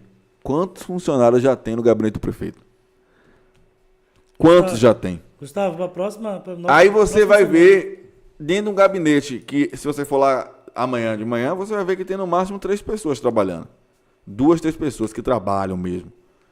Aí você tem mais de 15 ou 20 nomeados no gabinete. Aí você pega o do vice e ainda bota no do prefeito também. Mas essa turma fica no WhatsApp defendendo... Defender. Não, tem a galera do WhatsApp. Tem um pessoal que ganha 7 mil para ficar no WhatsApp. Fica de oba-oba. Defendendo, atacando e defendendo. E ainda desrespeitando o Estatuto do Servidor, que nem deve conhecer. Porque o Estatuto do Servidor, né, ele é claro. Ele não pode, o servidor contratado nomeado, desrespeitar ou atacar qualquer um da sua autoridade superior. Né? Seja secretário, seja o prefeito ou vice-prefeito. Os caras ficam aí me atacando, eu printo tudo. Eu printo tudo. Né? Mas ele esquece que ele é funcionário da prefeitura e que eu sou eleito e ele é nomeado. Né? Mas é nesse nível aí que está em Itabuna. Ó, o servidor, ele quando é por contrato, o regime dele é por contrato pré-determinado, certo? Por tempo de serviço determinado. A Constituição Federal, no artigo 37, inciso 9, diz o seguinte, que ele pode ser admitido através de processo seletivo, certo? Só através de processo seletivo, mediante uma urgência de contratação. Por exemplo, você vai abrir um posto de saúde, você não tem tempo hábil para fazer processo seletivo. Não, você não tem tempo hábil para fazer um concurso para poder botar enfermeiro, técnico. Você pode pegar e contratar para aquela situação. Acontece uma enchente, como aconteceu no município de Itabuna, você não tem, foi uma urgência e emergência. Você pega e pode fazer uma contratação, você não pode disponibilizar, por exemplo, como aconteceu em diversos casos. O cara está nomeado na prefeitura, recebe pela prefeitura e está trabalhando na Câmara de Vereadores. Ou até mesmo, pasmem, um cidadão, um amigo nosso, que já faleceu num acidente de moto, também. Faleceu em 18 de março de 2023, e ele foi demitido no dia 18 de março de 2023, porém ele recebeu abril, maio, junho, julho, e o que é pior, ele recebeu descanso remunerado semanal e horas extras no mês de abril, de maio, de junho e de julho. Então eu pergunto, conhecendo... Isso está no portal. Está no portal, está lá, são informações do portal Transparência. Então como é que uma pessoa que foi falecida no dia 18 de março está no portal da Transparência recebendo isso? Aí o prefeito chega e fala na rádio, não, é porque simplesmente o RH, o sistema falhou. O sistema não falha nesse ponto, porque a informação da hora extra e do descanso semanal remunerado, ela é gerada mensalmente. Aí quando você vai ver os valores, você vê que todos eles coincidem de R$220 até R$250. Então permanecem sempre aquela mesma linha, parecendo que está colocando aquela média de valores para poder se chegar a um valor de salário preposto. Combinado. Tem um comentário aqui da Amanda, que ela pergunta, quem fiscaliza o Centro Pop? Tudo... Cadê? Tem um coraçãozinho aqui. Entendi agora. Tirei do coração. Quem fiscaliza o Centro Pop? Falta tudo para os assistidos. A Secretaria de Assistência Social é uma das que mais recebe recurso. E aí, Guinho? Olha, a Secretaria o Centro Pop, né? Na verdade, a própria secretária, juntamente com a direção de alta complexidade, é que deve acompanhar o funcionamento. Se a secretaria ela não tem dado atenção para essa questão, os órgãos externos de fiscalização a Câmara Municipal de Itabuna, que são os vereadores, né? E mediante a denúncia sendo provocado, o Ministério Público. Então, hoje, toda a estrutura administrativa, né, do Poder Executivo, quem precisa fiscalizar e deve fiscalizar é a Câmara de Vereadores. Por isso que lá existe diversas comissões, né, que não está ali somente para debater projeto de lei enviado para a Câmara, quando esse é dividido ali entre a legalidade e o mérito da matéria. Não, a comissão está ali para acompanhar também. Existe uma comissão de assistente social na Câmara. Essa comissão ela precisa acompanhar, né, se o Centro Pop funciona, né, se o restaurante popular está servindo uma boa refeição, né, se os moradores de rua, né, estão sendo assistidos, se as famílias em vulnerabilidade social, né, estão sendo assistidas, se o CRAS está funcionando. Né? Então, a Câmara está para isso. Comissão de Saúde, da mesma forma. Né? Se existe o medicamento na sua de base, se a UPA está funcionando, se os postos estão funcionando. Então, para todos os assuntos, educação, saúde, tudo, esporte, existe uma comissão na Câmara permanente que ela analisa os projetos de lei. Digamos, eu vou fazer um projeto de lei aqui voltado à saúde. Ela se divide em 2 comissões, podendo chegar até mais. Né? Ela vai para a legislação, para ver se aquele projeto de lei ele é legal, constitucional, e ele vai para julgar o mérito. Saúde, Secretaria de Saúde, e se for ter uma análise financeira, vai também para a Comissão de Finanças. Entendeu? Para que a gente tenha aí 3 pareceres para ter a certeza de aquele projeto de lei, né? Ele é viável, ele não vai comprometer o orçamento e ele é legal, entendeu? Então a Câmara é distribuída em comissões, cada comissão composta por 5 vereadores que podem acompanhar. Então a Comissão de Assistência Social hoje pode sim ir até o Centro Pop fiscalizar se está atendendo ou não às necessidades daquela população. Show de bola. Obrigado, Guinho. A HNet, nosso patrocinador da internet da casa. Show de bola. Guinho, para a gente finalizar aqui, vamos falar das contas aprovadas aí. Você teve as contas aprovadas agora na última semana? Fala pra gente como é que foi. Muita gente não acreditava, muita gente achava que você ia ficar inelegível. Muita gente torcendo contra. Muita gente torcendo contra. Então, apesar da gente ter batido aqui em alguns temas, tocado em alguns temas polêmicos, mas esse aqui é bom para você. Então, show de bola. Na verdade, o prefeito chegou a compartilhar no status do WhatsApp dele, né, o relatório inicial, né, dando a entender que as minhas contas haviam sido rejeitadas, sem nem ao menos terem sido julgadas ainda. Nós sabemos que a prestação de conta ela é muito complexa, né, é preciso ter uma atenção muito forte com a contabilidade, né, com o jurídico, com o financeiro da campanha. Durante a minha campanha de deputado, semanas antes da eleição, né, eu acabei perdendo o responsável do financeiro. Logo depois, quem assumiu o financeiro acabou indo fazer parte do grupo do prefeito, rompendo comigo politicamente. Então, aí já começou uma certa dificuldade.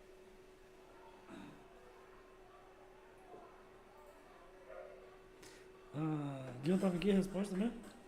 Das contas. Das contas aprovadas. Estamos no ar, eu acho. Não. Estamos no ar. Iniciando aqui. Voltou. Voltou? Então, Guilherme, você estava falando sobre a aprovação das contas, né? A gente teve um probleminha técnico, pessoal, mas já voltamos, viu? Então, o que aconteceu foi isso, né? Essa tratativa, né, do diálogo entre a contabilidade, o financeiro da campanha, o jurídico, acabou que a gente, pós-eleição, houve algumas situações que ficaram difíceis, né, na hora da prestação de contas. Mas fizemos, graças a Deus. Guilherme, rapidinho. Sheila Larissa está solicitando que você comece a resposta do começo para poder... Sim. Então, como eu falei, né, o prefeito havia lá publicado no status, como se eu tivesse já ficado com as contas rejeitadas. Teve esse blog que disse que eu tinha ficado inelegível, que eu não disputaria a eleição. E não tinha acontecido o julgamento. Houve o primeiro relatório, onde esse relatório da Justiça Eleitoral, eles apontam o que eles acharam que foi inconsistente de argumentação na prestação de conta. Então, quando houve esse relatório, o nosso jurídico começou a trabalhar. Ele falou, trocou de advogado. Eu não troquei de advogado. O advogado de campanha, ele pediu para sair. Né? E antes mesmo do julgamento, antes mesmo desse relatório, ele já havia saído.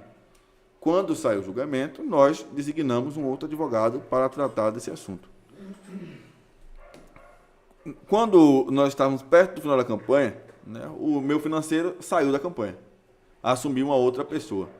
Essa outra pessoa que assumiu, depois da eleição, se aliou ao prefeito. Foi cooptada pelo prefeito. Entendeu? Foi cooptada pelo prefeito, foi fazer parte da gestão. Então, o que era me passado pela contabilidade, que eles estavam com dificuldade de diálogo com as pessoas responsáveis pelo financeiro. Entendeu? E isso acabou influenciando nesse questionamento do primeiro relatório. Mas quando eles enviaram o relatório, nós fomos coletar todas as notas fiscais, né, tudo que foi solicitado. Então, nós apresentamos. Dentro do que foi apresentado, aprovou a conta com ressalva, com a devolução de 14 mil. Porém, dentro desses 14 mil, né, o advogado recorreu da decisão, porque nós temos todas as notas daquilo que ele apontou lá. Cabe recurso. Nós só não vamos conseguir comprovar, né, não é nem comprovar, mas uma resposta com relação à compra dos fogos. Porque não é permitido comprar fogos, né, com fundo eleitoral. Sim. E na campanha foi comprado fogos. Então, esse valor dos fogos será devolvido. Entendeu? Que foi um valor de 3 mil e alguma coisa. Então, dos 14 mil que foi notificado... Nós não temos a justificativa para o 3 dinheiro mil. dos fogos de 3 mil. Entendeu? Então, não houve nada daquilo que foi especulado. Mas eles utilizaram isso com qual objetivo? Para queimar minha imagem, para dizer que, né, houve falcatrua, qualquer coisa do tipo. Né, como se eu tivesse roubado o dinheiro do fundo eleitoral. Sim. Que não foi verdade. Não foi verdade e foi comprovado aí pela justiça, né, com as contas aprovadas. Inclusive, tinha gente que queria bater, que está com suas contas rejeitadas, sendo julgado no Supremo Tribunal Federal, e vinha para o rádio aqui bater em mim. E já Mas estava uma quando entrevista bomba, tava, planejada. Só que Já acontece o tava seguinte, bomba, Deus é bomba. tão bom comigo, que um dia antes saiu o relatório do Ministério Público Federal, dizendo que, eu até, se eu encontrar aqui eu vou ler, né, afirmando que o que estava ali eram situações que não eram passíveis de rejeição. Entendeu? Entendi. Não Quando você era. procura aí, Guinho, eu quero deixar claro aqui que o problema que tirou a live do ar foi um problema técnico aqui, tá? Problema de internet não E tivemos. salientando, esse político que ia dar a bomba na rádio, que vinha, que criou uma expectativa enorme, ele tá obrigado a devolver aí um valor até bem maior. substancial, certo? 130 mil reais, entendeu? Jesus. Então, Então, HNet, nosso patrocinador aí forte da casa, continua firme e forte aqui. Tamo junto. Show aí, Guinho. Deixa eu ver aqui. E aí, Gustavo, mais um comentário nosso político? Um bastidor, bota um bastidor aí.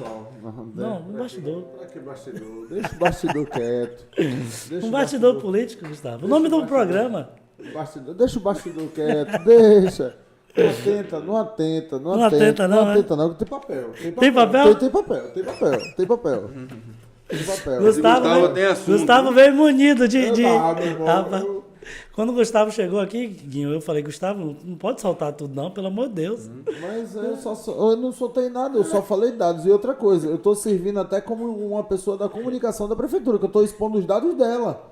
Eu não tô colocando nada de subterfúgios. Por exemplo, a gente não citou aqui o Itapedro, né?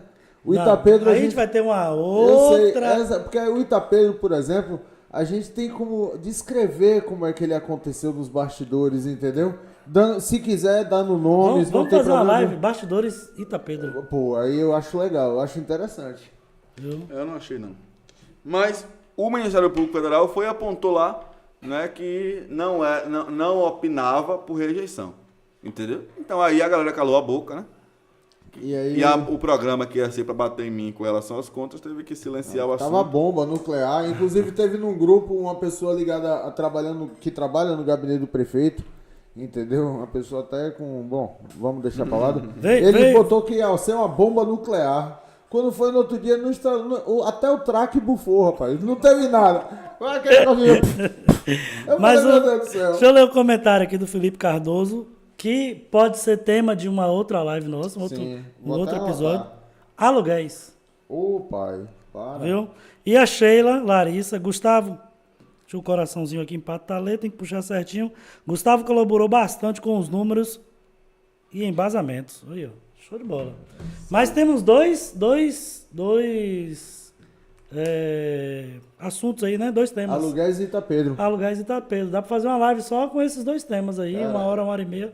Eu vou lhe A dizer gente uma falando, coisa. discriminando com as suas análises de números, de dados. Mostrando sempre Mostrando, os dados reais. exato. O que está acontecendo, realmente. Aqui é bastidores e é papo reto. Então, a gente não tem E meio outra termo. coisa, quando eu falei do Itapedro que surgiu uma situação há uns 2 meses atrás aí que houve a cidade também deu uma fervorosazinha, eu chamei o presidente então para a gente debater tete a tete. E fica aqui o meu convite Pronto. para o presidente da FIC, se ele quiser, a gente pode sentar e conversar.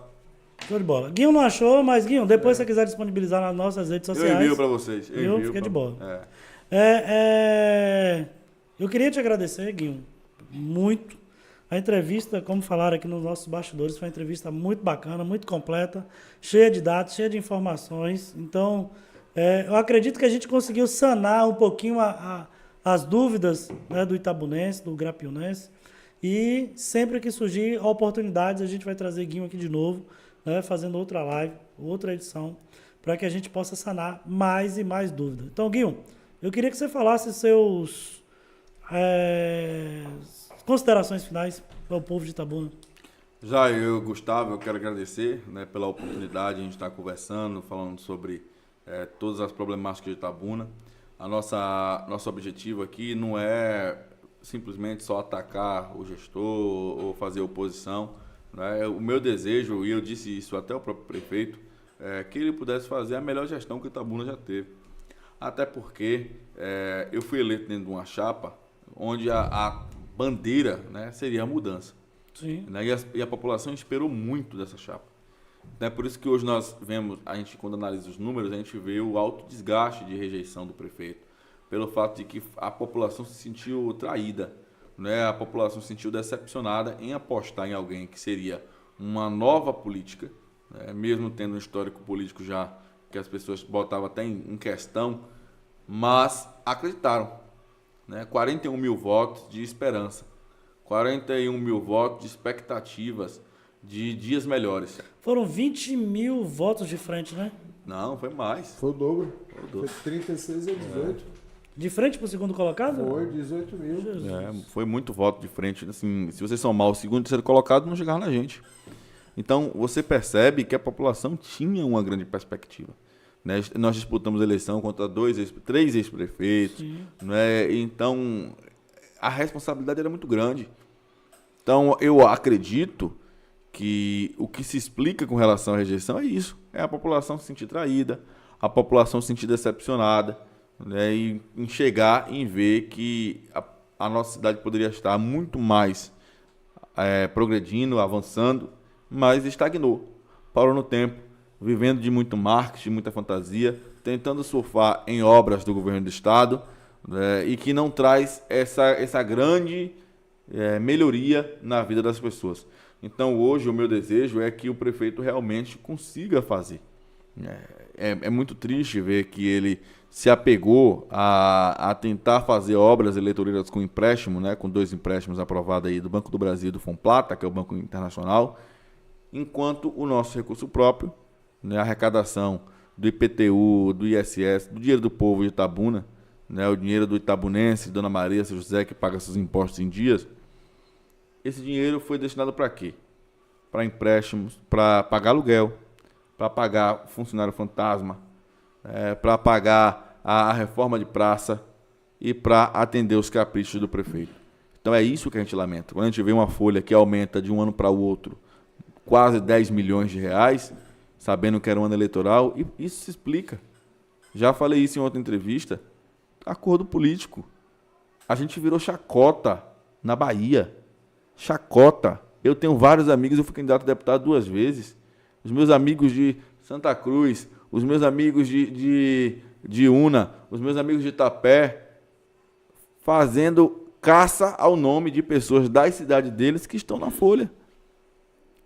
Entendeu? Então, é triste você ver que você virou uma chacota, como se fosse uma mãe, né? A mãe, a vaca leiteira, é a prefeitura de Itabuna, que acolhe a região toda de braços abertos. Mas não infelizmente. para uma questão positiva, mas sim para que o dinheiro da nossa população saia pelo ralo e o nosso povo continue sofrendo. Então não tem como aceitar uma situação como essa, Jai. Não tem como você dizer que é um prefeito que trabalhou como nunca se viu na história Mas e com você não recurso- inaugura uma obra. Com recurso do Estado e com recurso federal. Exatamente. Entendeu? Então são coisas como essas, né? Você pega aí na gestão passada, no ano de eleição também, mas o prefeito espalhou pela cidade quase inteira asfalto. Hoje não tem uma rua em Itabuna que você não cai no buraco. E segundo... Então é isso que a gente questiona. É isso que a gente coloca em xeque. É ver a falta de responsabilidade com o dinheiro público. É ver a falta de empatia. É ver um cara que se acha soberano, que está num trono, que é dono de uma empresa privada. E isso nós vamos combater, irmão. Doa quem doer. Show de bola. Esse foi Guinho, né? Guinho, mais uma vez, muito obrigado. Gustavo, meus agradecimentos. Show de bola. Espero com fé em Deus que a gente esteja aqui semana que vem. Pronto, Jair. Eu quero que esse programa, na verdade, eu espero que esse programa, ele venha expor a gestão. O negócio de olhar para a câmera é complicado. Eu venho a expor a gestão, mas com muita vontade de que fosse coisas boas, certo? Espero eu que o gestor olhe para essas palavras que foram aqui ditas na noite de hoje e que ele escute e ele tenha ciência de que o gestor de uma cidade como Itabuna, ele não pense somente, ou melhor, não escute somente o que ele quer ouvir. O gestor, ele precisa escutar o que ele precisa ouvir, porque aí talvez ele tenha uma melhor reflexão do lado do povo, porque nem sempre os que estão na bolha acompanhando ele têm uma visão do lado de fora, entendeu? Então, para eles, o oba-oba é sempre muito bom. Então, assim, o programa ele tem que vir sempre com o objetivo, não de bater, mas de expor, seja coisas boas ou ruins, sem dúvida. entendeu? E nós estaremos aqui para bater palmas quando acertar, mas infelizmente a gente não está vendo. As redes sociais mostram aí o que o povo está sofrendo. Infelizmente, o que Guinho falou aqui está totalmente embasado. O espaço está na aberto vontade do aqui povo. para qualquer secretário, para o governo, para o prefeito Augusto Castro, né? Vir falar, defender. Então, é um espaço democrático que todas as segundas-feiras, a partir de agora, às 19h30, a gente inicia esse programa. E sempre que convidado estarei presente. Adorei Show a de bola. situação. Gustavo, Parceiro. um abraço, meu irmão. Valeu, Tudo de meu bom. Guinho, brigadão, viu? E até a próxima. Fé em Deus. Meu amigo.